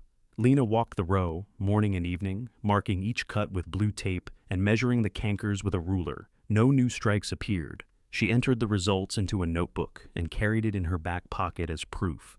Then 3 days of warm rain passed through.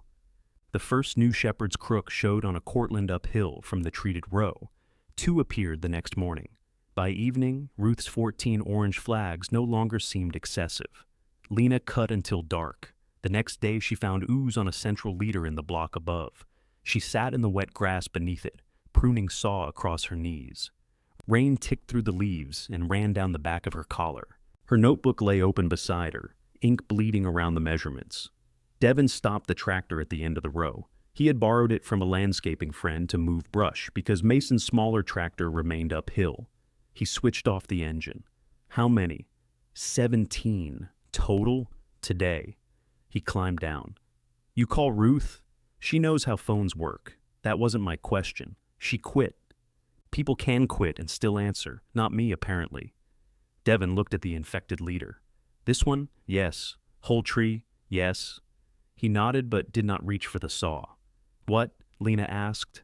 I don't fell on wet ground. You did last month. Ground wasn't wet. It had rained. Moist is not wet.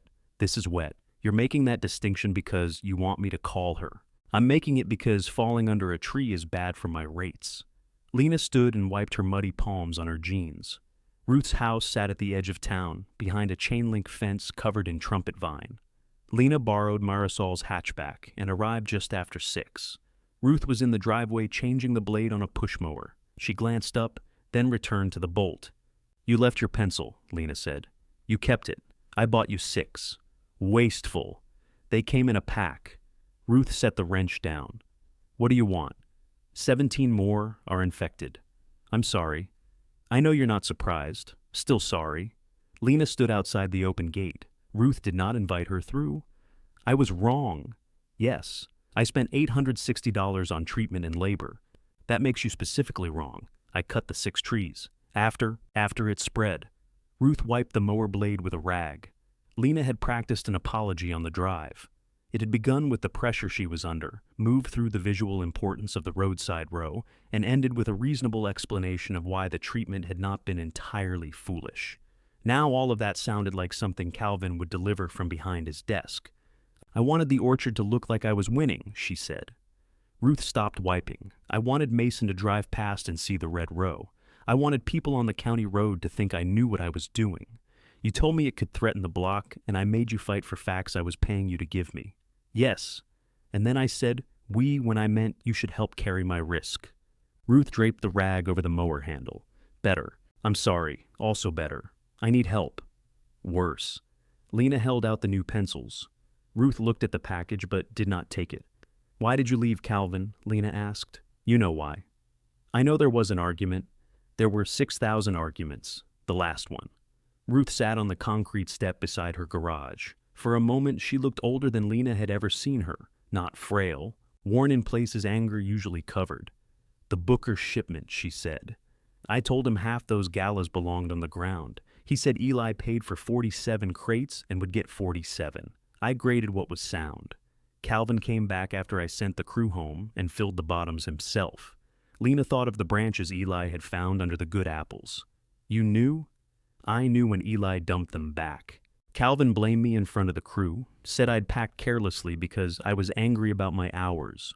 Why didn't you tell Eli? I did. He never said. What would it change? Calvin was the owner. I was the supervisor. Buyer remembers the name on the crate. Lena leaned against the gatepost. I canceled a shipment later.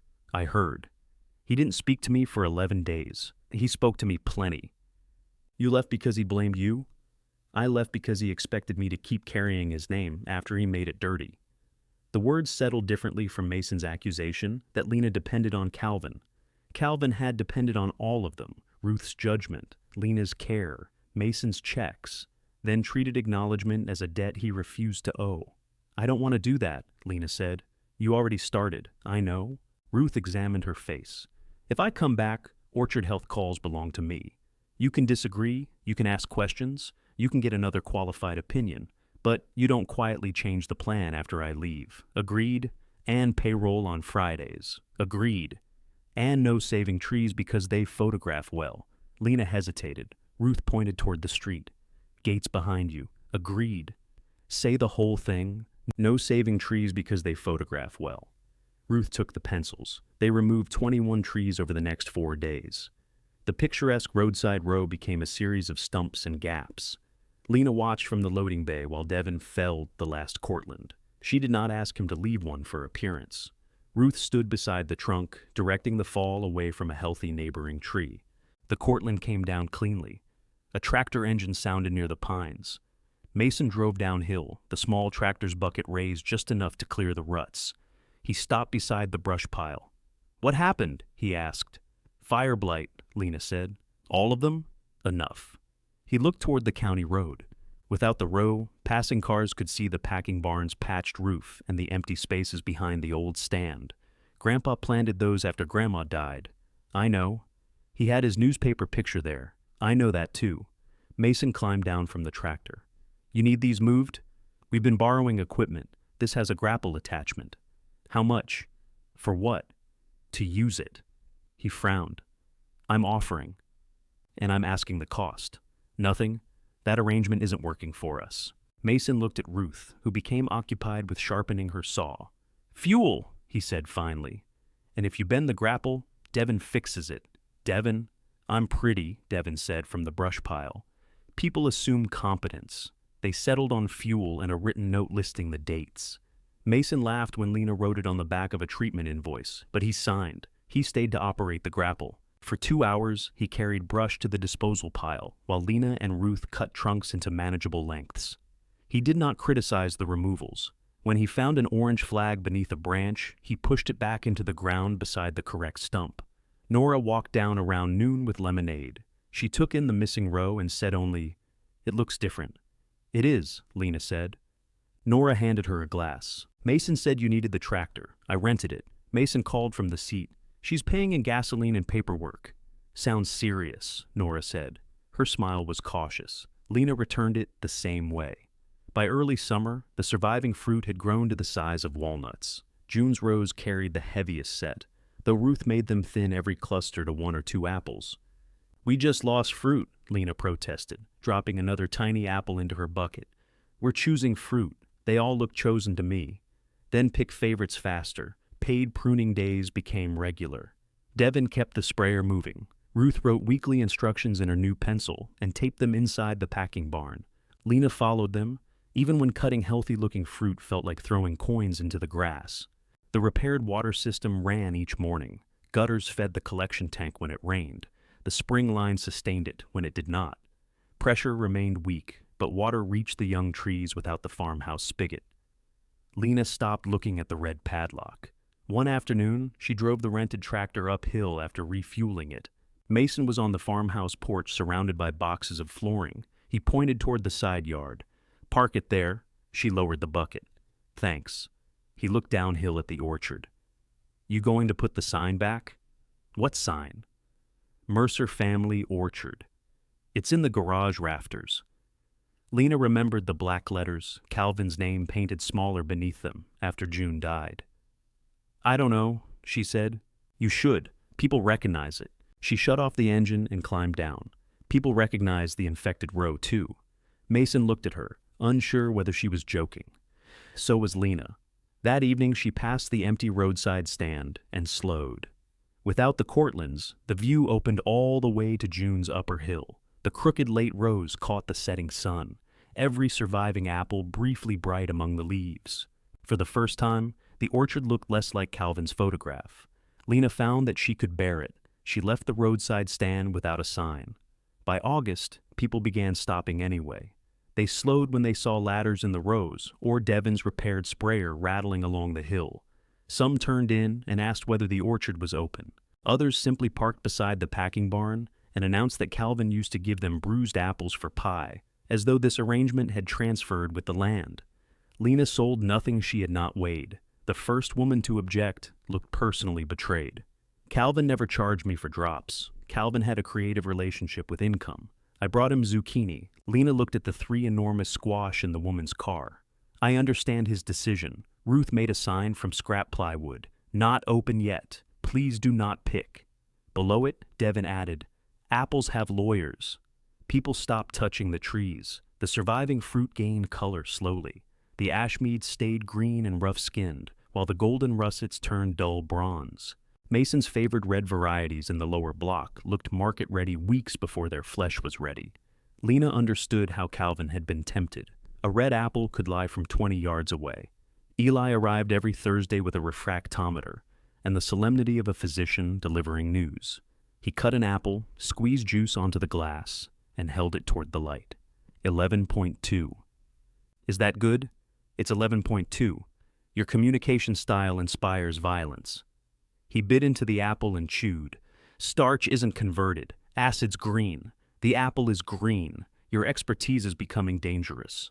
He told her to wait. Waiting cost money.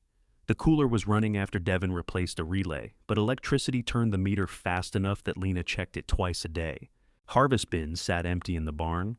Ruth had lined up 4 experienced pickers who wanted a start date.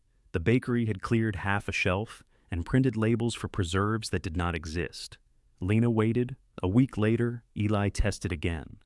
The reading had risen, but he still shook his head. 3 days. Weather says rain in 2, then 4 after. They'll drop, some. Deer will eat them, some. Your concern is overwhelming. My concern is what goes into my tanks. Your panic can go in any container you like. Ruth sided with him. Lena hated them both until the rain passed and the fruit remained on the trees. The 4 pickers arrived the following Monday. 2 had worked for Calvin, Teresa Cole, who now managed inventory at a hardware store, and Raymond Bell, a retired truck driver with hands wide enough to hold 3 apples at once. They brought Rosa Martinez and Henry Sloan, both experienced with neighboring orchards. Teresa hugged Ruth and looked at Lena with open curiosity. You look like June around the eyes, she said. Everybody says that. No, everybody said you look like your mother. They say June now because you own trees. Ruth laughed so hard she had to sit on a bin. Lena explained the pay rate, break schedule, which varieties were ready, and which bins belonged to Eli. She repeated the quality standards twice. Raymond raised one hand. You paying for drops? For cider-grade sound drops picked up the same day. Separate crates. Calvin made us hide them under good fruit. The group went quiet. He won't be supervising, Lena said. Raymond nodded. That's what I heard.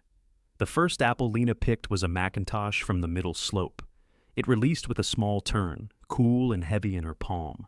She checked for bruises, placed it in the bag, and reached for another. There was no music, no feeling of history applauding. Within 20 minutes, her neck hurt. By noon, the packing barn filled with ordinary noise. Apples rolled over the sorting line. Devin adjusted the belt twice and crawled beneath the conveyor when a bearing heated. Ruth called grades from one side. Teresa and Rosa packed fruit into clean crates. Raymond sang fragments of old country songs, but knew only the opening line to each. Lena moved everywhere, correcting labels, checking stems, and trying to prevent anyone from seeing her calculate wages whenever they took a water break. Stop hovering, Ruth told her. I'm managing. You're making people nervous. They don't look nervous. They worked for Calvin. Their faces learned not to tell. Lena went outside and loaded crates instead. Eli's truck arrived near 3, towing a clean flatbed with 8 Booker cider bins. At the same moment, a flooring delivery truck came down from the farmhouse. The vehicles met on the common stretch of lane. Neither could pass. The flooring driver leaned on his horn. Eli answered with one short blast. Lena ran uphill as Mason came down from the porch. I scheduled this delivery, he said. So did I. When? 3 days ago. With who? The person receiving it. This is a shared lane, I noticed. Mason gestured toward the ruts beside the pines. Your equipment is tearing it up. Your contractors put those in. My contractors aren't hauling loaded trailers. The flooring truck is larger than Eli's. It'll be gone in 20 minutes. So will Eli. Behind them, Eli climbed out and leaned against his door. The flooring driver remained in the cab, horn hand ready. Nora appeared on the porch and called, "Back the flooring truck to the wide spot." Mason turned. He passed it already. "Then he knows where it is." The driver lowered his window. "I can back." Eli cupped one hand around his mouth. "I believe in you."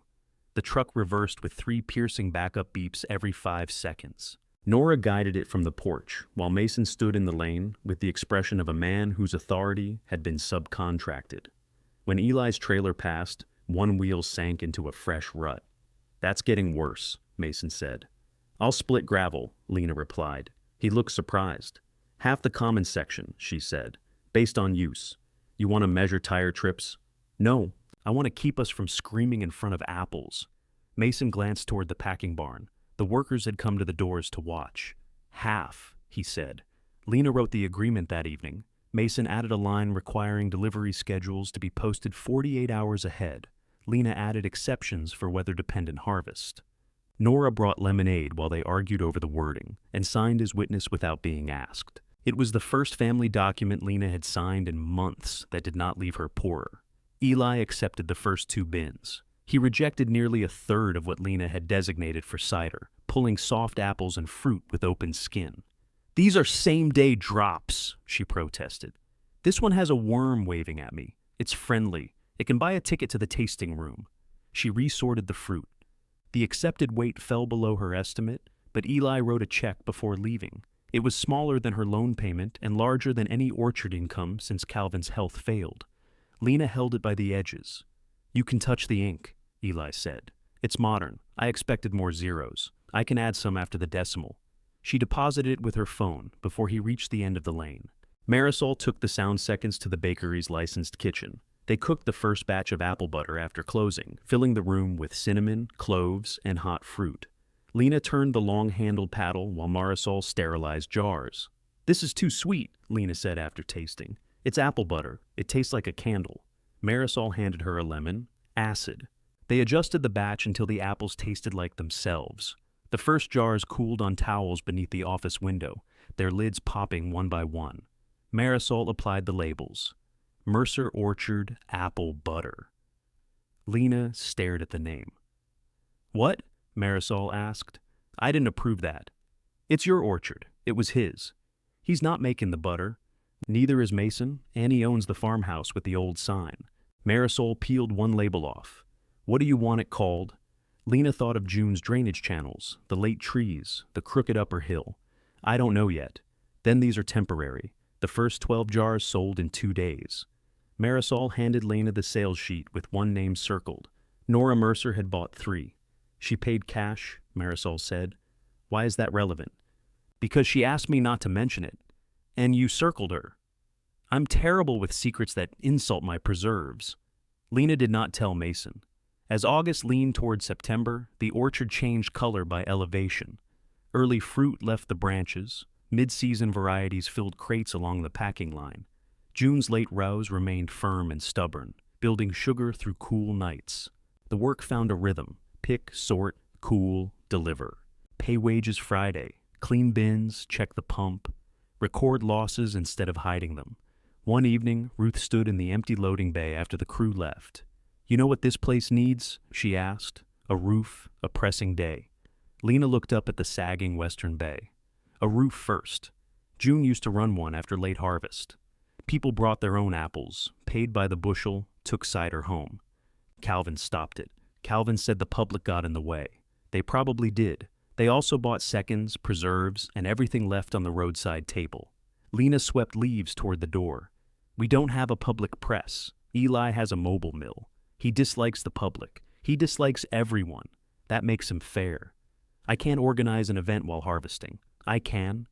The offer carried more than labor. Ruth was proposing her own memory of the orchard, one Calvin had not controlled.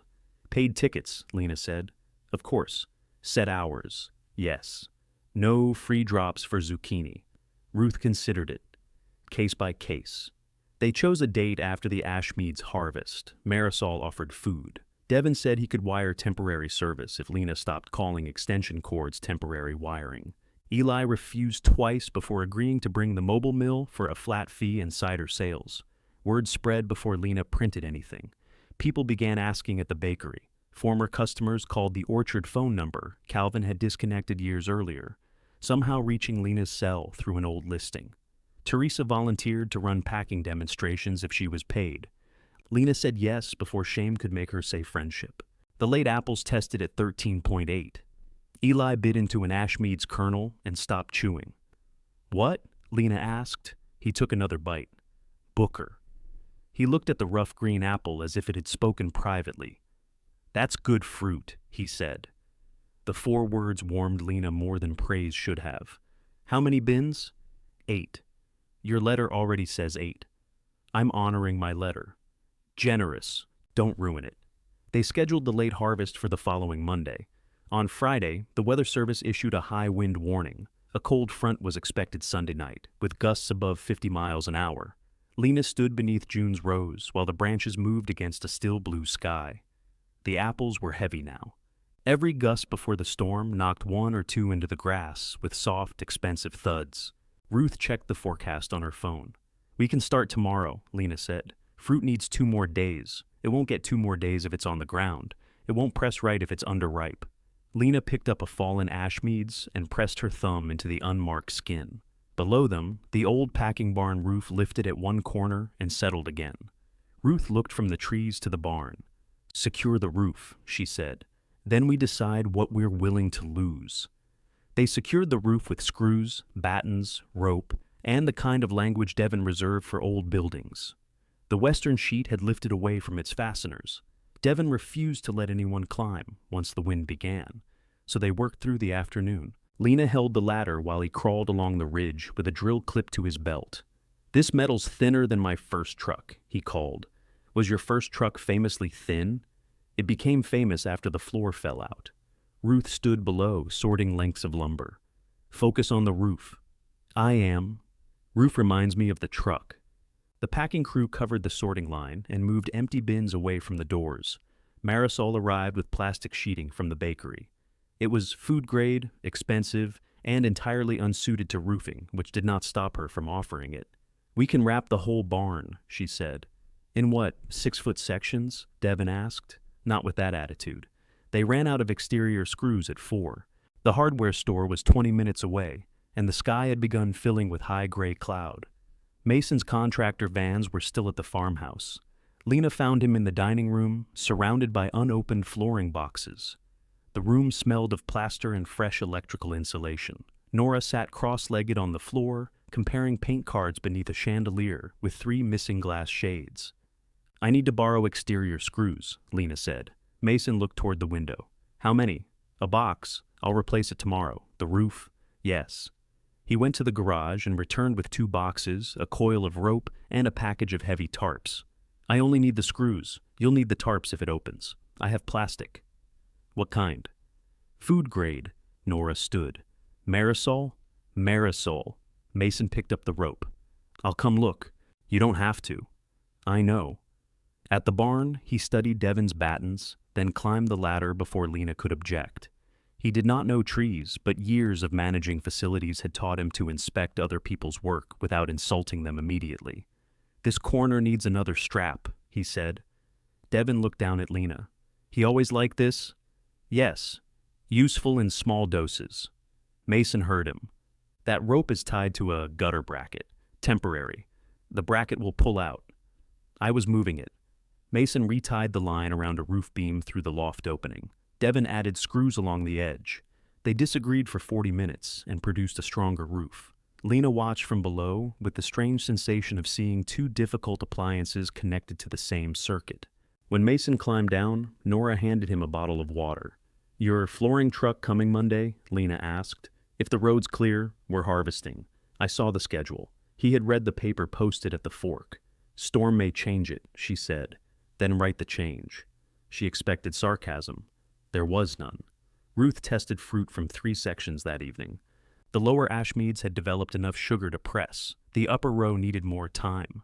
"We take the lowest 3 bins tomorrow," Ruth said. "Leave the rest. 3 won't cover Eli's order. 3 won't fill it. Different problem. The wind could strip everything we leave. It could." Lena waited for further guidance. Ruth closed her knife. "This is your call." The words carried the memory of the Cortlands, but not as a threat. Ruth was handing responsibility back after giving her the truth. "We picked the lower row," Lena said. "Anything that releases clean, no pulling. And upper? Leave it." Ruth nodded. They started at first light. Teresa, Raymond, Rosa, and Henry agreed to weekend work at time and a half. Lena entered the overtime before calculating what it did to her balance. Nora came down in jeans and asked for a picking bag. "You don't have to do this," Lena said. "I know, I heard that somewhere." Nora had never picked commercially. She reached for fruit at the tips of branches and filled her bag too heavily until Teresa showed her how to work the inner canopy and empty before the apples bruised. Mason used the tractor to move bins. He kept checking his phone for contractor messages and once nearly backed into a stack of bread trays. Ruth slapped the tractor hood. "Eyes here. I have a camera. You need a neck." By noon, they had 3 full bins under cover and half a fourth. Wind moved across the hill in uneven breaths. Leaves flashed their pale undersides. Eli arrived to inspect the fruit. He cut 3 apples from each bin, tested them, and bit into one from the half-filled fourth. "This block's not ready," it released, because the wind helped. Lena tasted a slice. The flesh was hard and sharply acidic. "Separate it," she told Teresa. Eli glanced at her but said nothing. They finished with 3 bins and 42 crates of fruit for later sales and processing. The rest remained on the trees. At dusk, the first real gust struck. It came over the ridge with a low roar, bending the upper branches east. Apples dropped across the orchard, dozens of soft impacts following the wind. Lena stood in the barn doorway. Ruth pulled her back. "Nothing you can do out there. We could spread tarps. We could become tarps." Rain arrived sideways after dark. It found every gap in the packing barn, ticking against the plastic-covered conveyor and running down the western wall. The secured roof held, though the metal boomed above them. Nobody had planned to stay. Nobody left. Marisol heated soup on a camping stove near the office. Teresa and the others drove home before the worst wind closed the ridge road, but Devin, Ruth, Eli, Mason, and Nora remained. They sat on overturned crates beneath work lights that flickered whenever a branch struck the power line. Eli listened to the roof. "Mobile Mill stays home if this continues." "Pressing days next week," Lena said. "I'm speaking about not crushing my equipment under a tree. The event is in 9 days. Then you have 8 days to grow a new roof." Mason looked at the water creeping beneath the western door. The roof's holding. A gust hit hard enough to make the whole building shudder. Devin raised one finger. "Mostly." At 11, the power failed. The cooler stopped with a descending hum. Darkness swallowed the barn until flashlights came on, one by one. "The harvested fruit will warm," Lena said.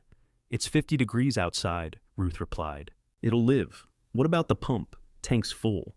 The trailer heater will continue being used too much." Lena paced the loading bay. Each gust sent more fruit to the ground. She could hear it when the wind eased, a scattered patter through the rows. Mason caught her arm as she reached for the door. "No, I'm checking the upper row." "For what?" "Broken limbs. And if you find one." She pulled free. "I can brace it." "In this wind?" "Grandpa did.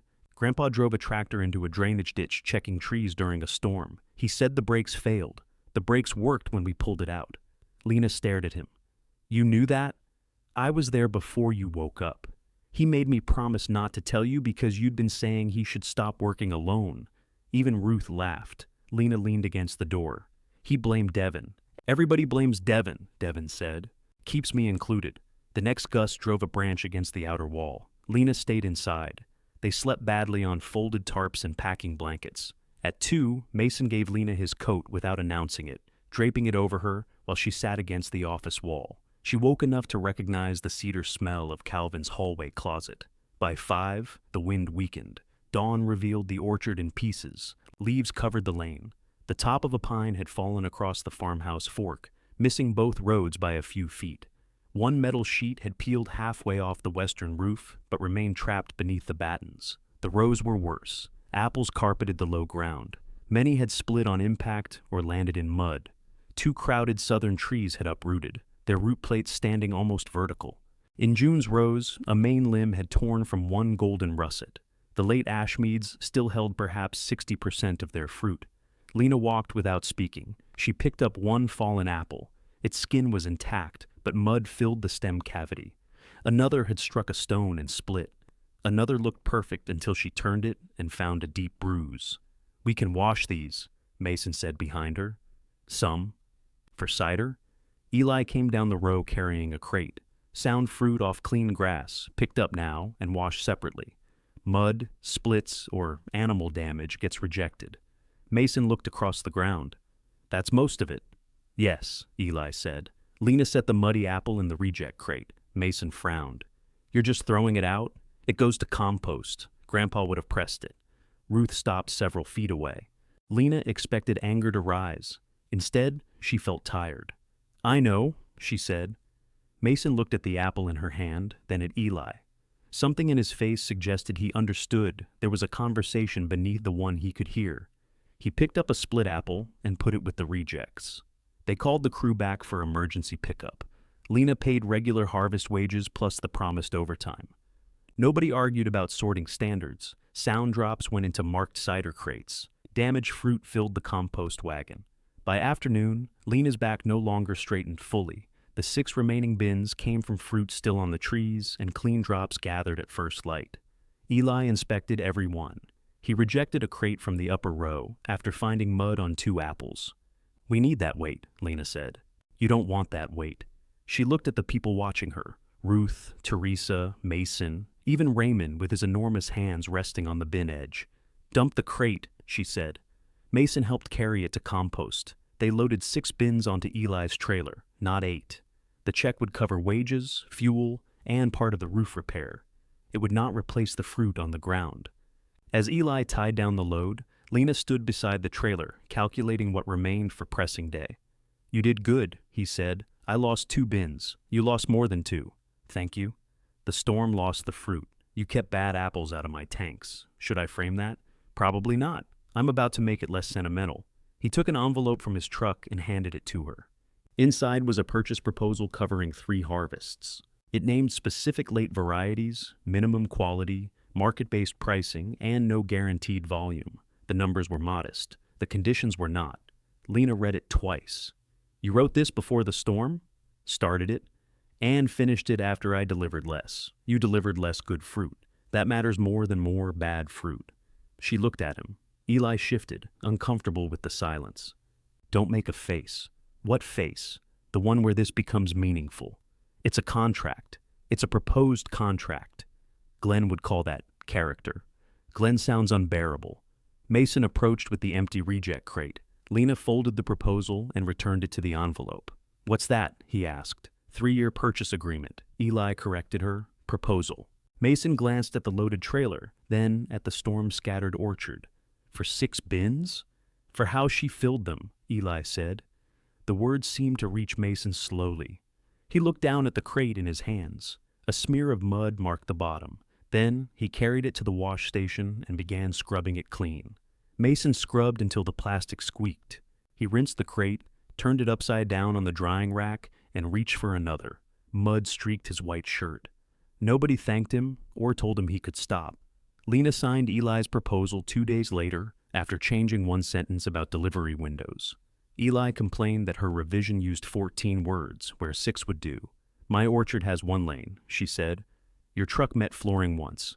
I'm preventing a sequel. You could write delivery by mutual agreement." Mason writes contracts for fun. "I've developed defenses." Eli signed beneath her name. "This doesn't guarantee you a crop. I know. It doesn't guarantee a set price. I know. If quality falls, I know, Eli." He capped his pen.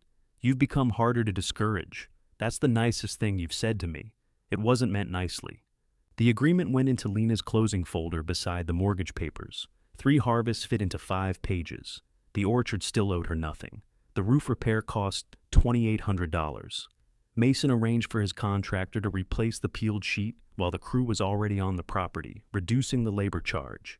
Lena insisted on a separate invoice. Mason said she was being ridiculous, then produced one with the orchard's name misspelled as Mercer Orchard. "Professional," she said. "You saved $600. I'd have paid $700 for vowels." The work finished 2 days before pressing day. The western bay remained patched in mismatched metal, but it no longer admitted rain.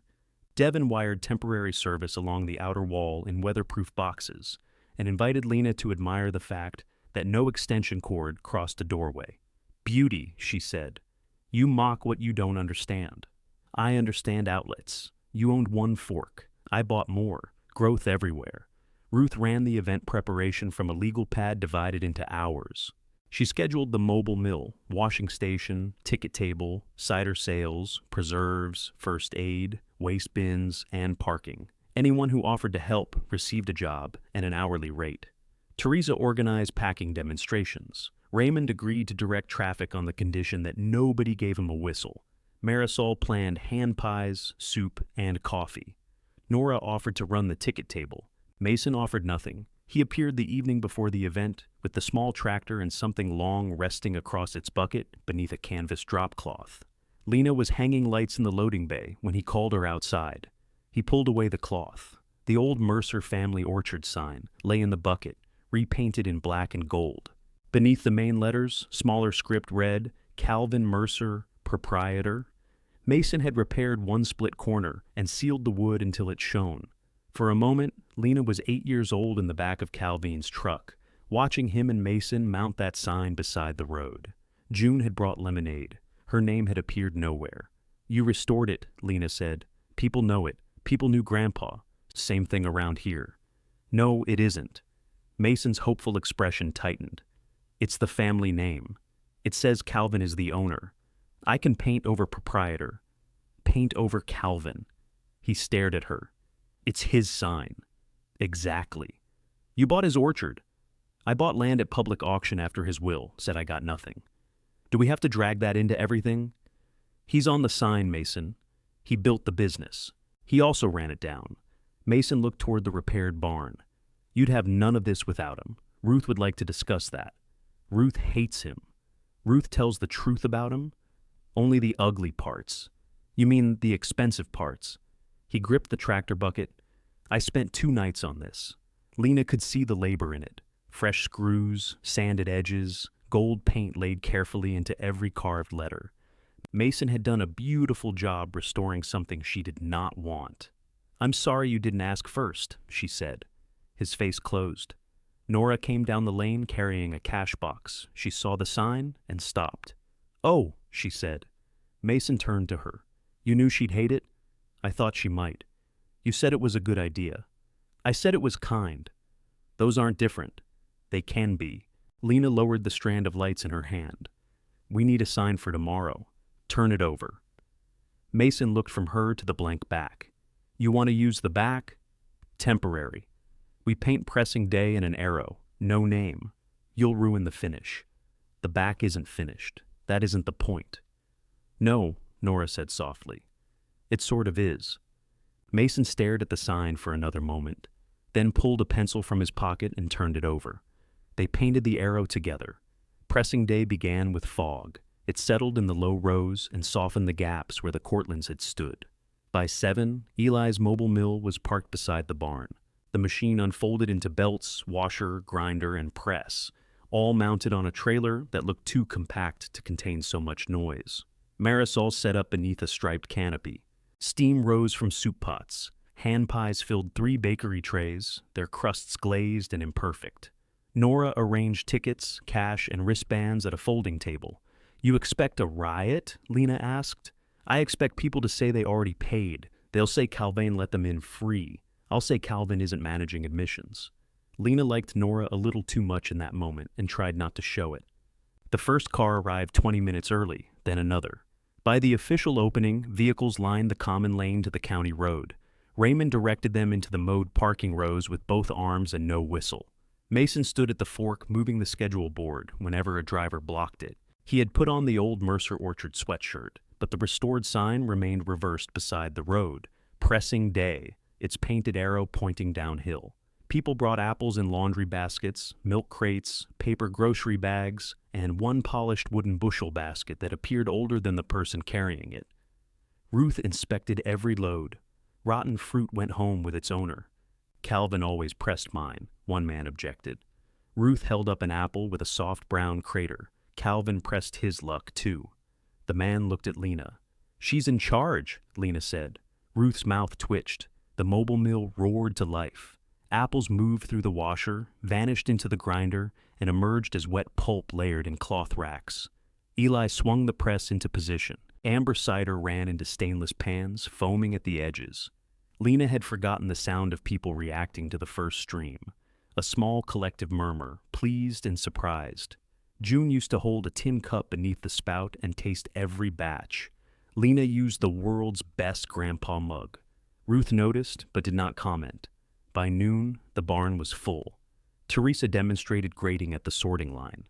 Devin stood near the temporary electrical boxes, pretending not to monitor them. Marisol sold out of hand pies and began cutting slices from a loaf she had not intended to sell. Nora bought 3 jars of apple butter and placed them openly beneath the ticket table. "You don't have to keep buying it," Lena said. "I like it. You bought 3 last month. Mason eats it from the jar." Across the loading bay, Mason turned away too slowly. Lena laughed. Nora did too. An older grower named Walt Hensley approached Mason near the cider table and slapped him on the shoulder. "Brought the old place back, didn't you?"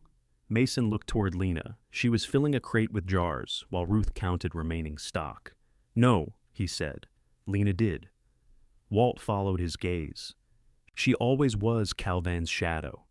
Mason's face changed. "She did it without him," he said. The correction was quiet. Walt had already reached for a sample cup and may not have heard. Lena did. She bent over the crate until she trusted her expression.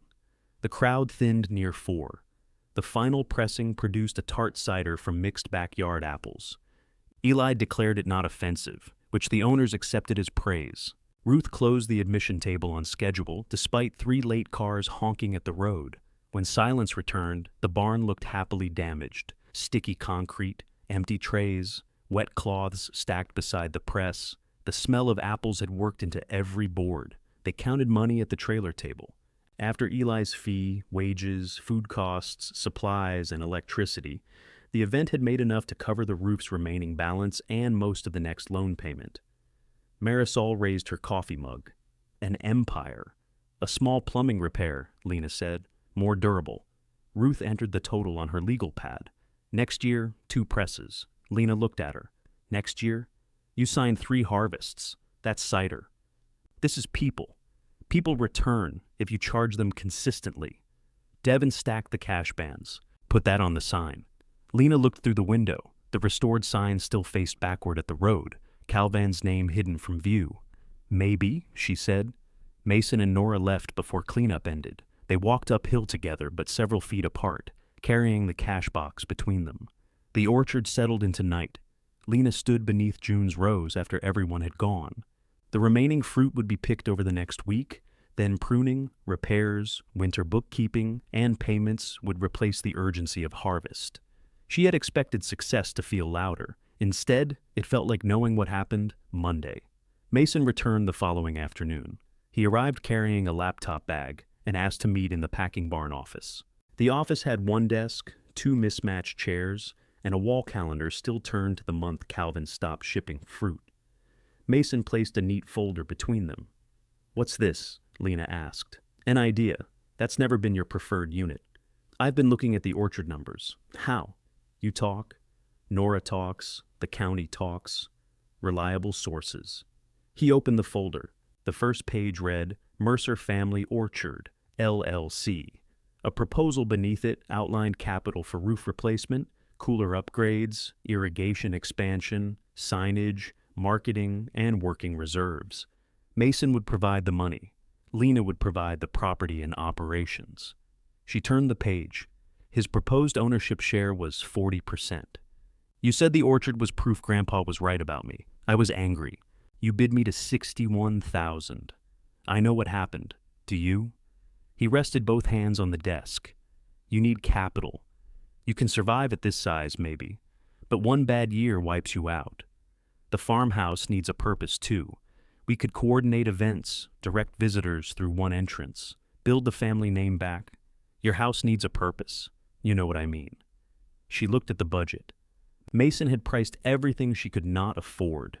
A new cooler, roof replacement instead of patches, enough irrigation pressure to protect more trees during frost. He had used real numbers. "What does Nora think?" "She thinks we should discuss it. That isn't an answer. She doesn't want more renovation without income attached. So, the inheritance is running out. Mason leaned back. It's invested in the house. The house Grandpa gave you. And I'm offering to invest some of it here. In exchange for 40%, approval over capital purchases, shared control of the lane, and use of the orchard image for anything connected to the farmhouse. Mason had written himself a management fee after the second profitable year. Lena turned another page. You'd control marketing. I manage regional brands. You distribute janitorial supplies across 5 states. Apples are more emotional. That's exactly the problem, she almost laughed. Mason softened his voice. You did something good here, Len. Better than I thought you could. I'm not trying to take that away. The phrase better than I thought you could sat between them like a compliment wearing someone else's coat. He tapped the folder. We could do this together. Outside the office window, Ruth had begun marking winter removals with orange flags. She pushed each one into the ground, then wrote the row number on her pad. Lena looked again at Mason's 40%. At the bottom of the final page, beside a blank signature line, he had printed the proposed company name in bold. Mercer Family Orchard. She closed the folder. No. Mason blinked. You haven't run the numbers. You ran them. I mean for yourself. I read the terms. This is a draft. A draft where you own 40% of land I'm paying for, control the name, approve major purchases, and charge a management fee for distributing janitorial supplies near Apples. The management fee doesn't start until profitability. That isn't comforting. He pulled the folder toward himself. Change the percentage. No, 30, no. Then tell me what works. A purchase contract. For what? Apples, preserves, cider tickets, anything I sell to everybody else. Mason stared at her. I'm offering to solve your cash problem. You're offering to own part of the solution. That's called investing. You raised your paddle because you thought I would quit. Now that I didn't, you want the part you expected me to lose. His hands flattened on the folder. That is not what this is. Then why does your name control every page? It's our name. It wasn't our inheritance. The office went still, except for the faint squeak of Ruth's flag entering the ground outside. Mason stood. You'd rather struggle than accept help. I accept help every day. Then I pay for it. Ruth is help. Devin is help. Eli is help. I'm, what, contamination? You're my brother. That used to mean something. It meant you could bid me up $18,000 and still expect me to make you a partner. He flinched. You paid 61. The orchard was at 42 when you joined. That's 19. Thank you for correcting the injury. Mason picked up the folder and shoved it into his bag. Grandpa was right.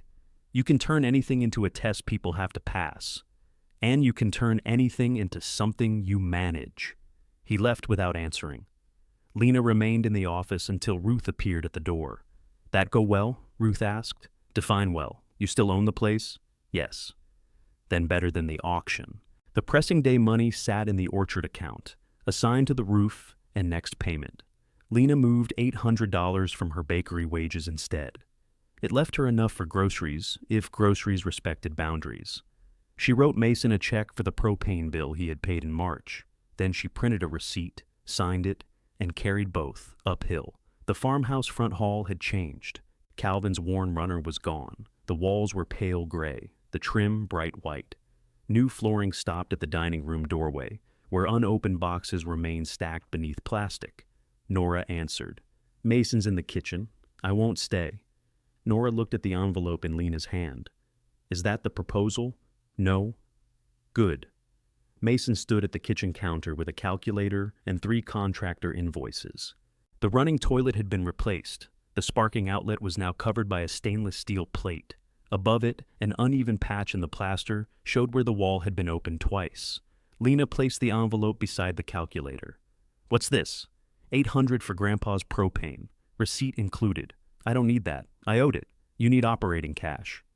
So did I when you brought it up in the parking lot. His mouth tightened. That was an argument. It was still true. He opened the envelope but did not remove the check. This doesn't change my offer. I know. I could tear it up. You could.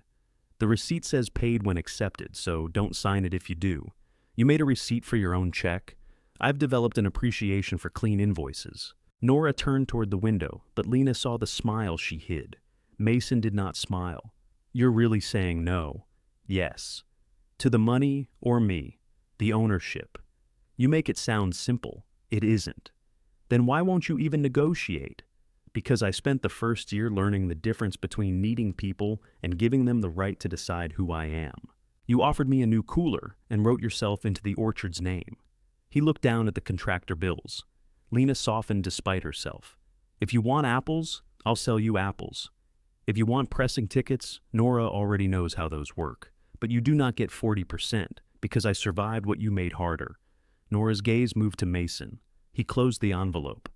I'll deposit it. Good. Lena left before he could turn the payment into another conversation. The first winter pruned the orchard down to its honest shape. Without leaves, every bad crotch and broken leader showed. Ruth marked removals. Devon sharpened saws. Lena worked mornings at the bakery and afternoons in the rows until early darkness drove her inside.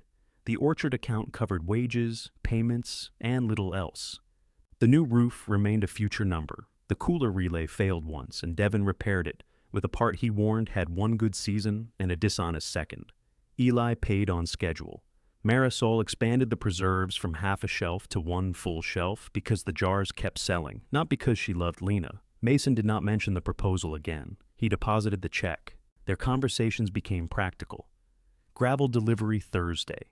Tree crew using the lane Friday. Mason bought 2 cases of apple butter at wholesale and gave them to clients over Christmas. Lena invoiced him. He paid in 11 minutes. Nora came downhill alone some evenings. Sometimes she brought coffee. Sometimes she helped label jars at the trailer table without discussing Mason. She and Lena learned to be quiet without making silence a verdict. The farmhouse renovation slowed. Boxes remained in the dining room through January. One contractor stopped coming. In February, a for sale sign appeared near the brass number at the upper fork. Lena walked past it twice before asking. Mason was splitting kindling beside the garage. He wore Calvin's old work gloves, though his hands looked uncomfortable in them. You're selling? That's generally what the sign means. Nora wants to. We both do. She waited. He drove them all into a round of maple. It stuck. The house needs another $70,000, he said. Foundation drainage, chimney, upstairs plumbing. The inheritance covered the bills Calvin left and most of what we've already done. So, your investment offer was real, with money you needed here. I thought combining them would make both work, and give the house a purpose. He braced one boot against the log and pulled them all free. Nora said a house shouldn't need a business plan to justify living in it. That sounds like Nora. She also said I'd spent 6 months trying to make the will look fair. Lena rubbed her thumb over the pruning knife in her pocket. Do you think it was? She asked. No. The word came without defense. Mason set them all against the stump. I didn't want the orchard. She said nothing. At the auction, I had no plan. When you raised your paddle, everybody looked at you. They looked because I was Calvin's broke granddaughter, bidding with bakery money. They looked like you knew something I didn't. I knew the trees, I knew his accounts, his insurance, which bill got paid first. I knew how many times he asked me for money and then introduced me as the successful one, like I owed him for the adjective. His laugh was brief and bitter. Then he cut you out, and I thought at least it meant I had done it right. All the dependable son garbage had a result. You bidding made it look like you might still be the one who understood what mattered, so you raised your paddle. I thought you'd stop. You said that already. I know. He looked toward the orchard. I didn't think you'd make me pay for it too. She almost laughed, but his face stopped her. You didn't pay, she said. I did. Yes. The agreement was not forgiveness. It was simply the first time he had not moved around the fact. Mason sat on the chopping stump, elbows on his knees. I'm sorry, he said, for bidding. For what I said in the parking lot. For telling myself I was protecting you because spite sounded small. Lena looked down the hill. Orange flags marked the winter rows. Beyond them, June's trees stood dark against the snow. Honesty matters, she said. He nodded. It doesn't give me back $19,000. I know. It doesn't erase that first winter. I know. And I'm not making you partner because you apologized. His mouth shifted. I gathered that. She let the silence remain. Who buys the house? She asked. Whoever pays enough to stop me learning about foundations. Teresa Cole and her wife Carol made an offer in March. Teresa had spent the first harvest sorting fruit in the packing barn. Carol supervised maintenance at the county hospital, and inspected the farmhouse more thoroughly than Mason's contractor had. They wanted a smaller property after selling acreage north of town, and the farmhouse's single open acre suited them. Their offer was lower than Mason hoped, and clean enough that Nora persuaded him to accept it. Before closing, Lena and Mason put the loan agreement into writing. Shared gravel by use, 48-hour delivery schedules, weather exceptions, water separate, no management language, no emotional adjectives. At the bottom, Mason added, family disputes not enforceable by vehicle obstruction. Lena added, or auction paddle. Nora witnessed both signatures. Mason and Nora bought a brick house near town. With a sound foundation and an ugly kitchen, they agreed not to renovate for 1 year. The farmhouse sale did not restore the inheritance, but it stopped consuming it. Mason kept the restored Calvin sign, wrapped in canvas in his garage. Lena did not ask what he planned to do with it. Spring returned unevenly. The early block bloomed first and lost less fruit than the year before. June's upper rows opened after the coldest nights. Ruth expanded clover between the replanted trees. Devon's pump survived, despite predicting its own death through several alarming noises. The 3-year agreement with Eli did not make Lena rich. It made Tuesdays predictable. Predictability allowed her to replace the cooler relay before it failed, order bins before harvest, and schedule payroll without counting bakery shifts against every hour. Marisol's shelf became 2, only after sales justified it. Teresa still worked harvest, now walking downhill from the farmhouse with Carol on pressing days. Lena named the orchard before the second harvest. June's Hill Orchard appeared first on invoices, then jar labels. Marisol removed the temporary Mercer labels without ceremony. Devon built a new roadside sign from straight boards, and Ruth painted the letters paper white against deep green. Mason saw it the week before installation. "You took off the family name," he said. "I put on family." He read June's name again. Then he helped Devon lift the sign into the post holes. By the third pressing day, the orchard still looked weather-beaten from the county road. New trees stood inside white guards among old trunks. The packing barn wore mismatched metal. The trailer had a reliable heater and an unreliable door latch. Cars filled the mowed rows before opening. Lena was checking the ticket cash when Mason arrived early. He wore jeans and work boots without rubber overshoes. Nora carried 2 boxes of coffee and set them beside Marisol's hand pies. Mason looked around the loading bay. "Where do you need me?" He expected something visible. Parking, perhaps, or the cider table beneath the new sign. Lena pointed toward a stack of empty harvest crates. "Those go to the wash station." He glanced at the crates, then at her. There was no paddle in his hand, no proposal folder, no inherited title waiting to be honored. Mason picked up the first stack. Above the barn door, the green and white sign caught the morning light. June's Hill Orchard. He carried the crates beneath it without asking whose name belonged there.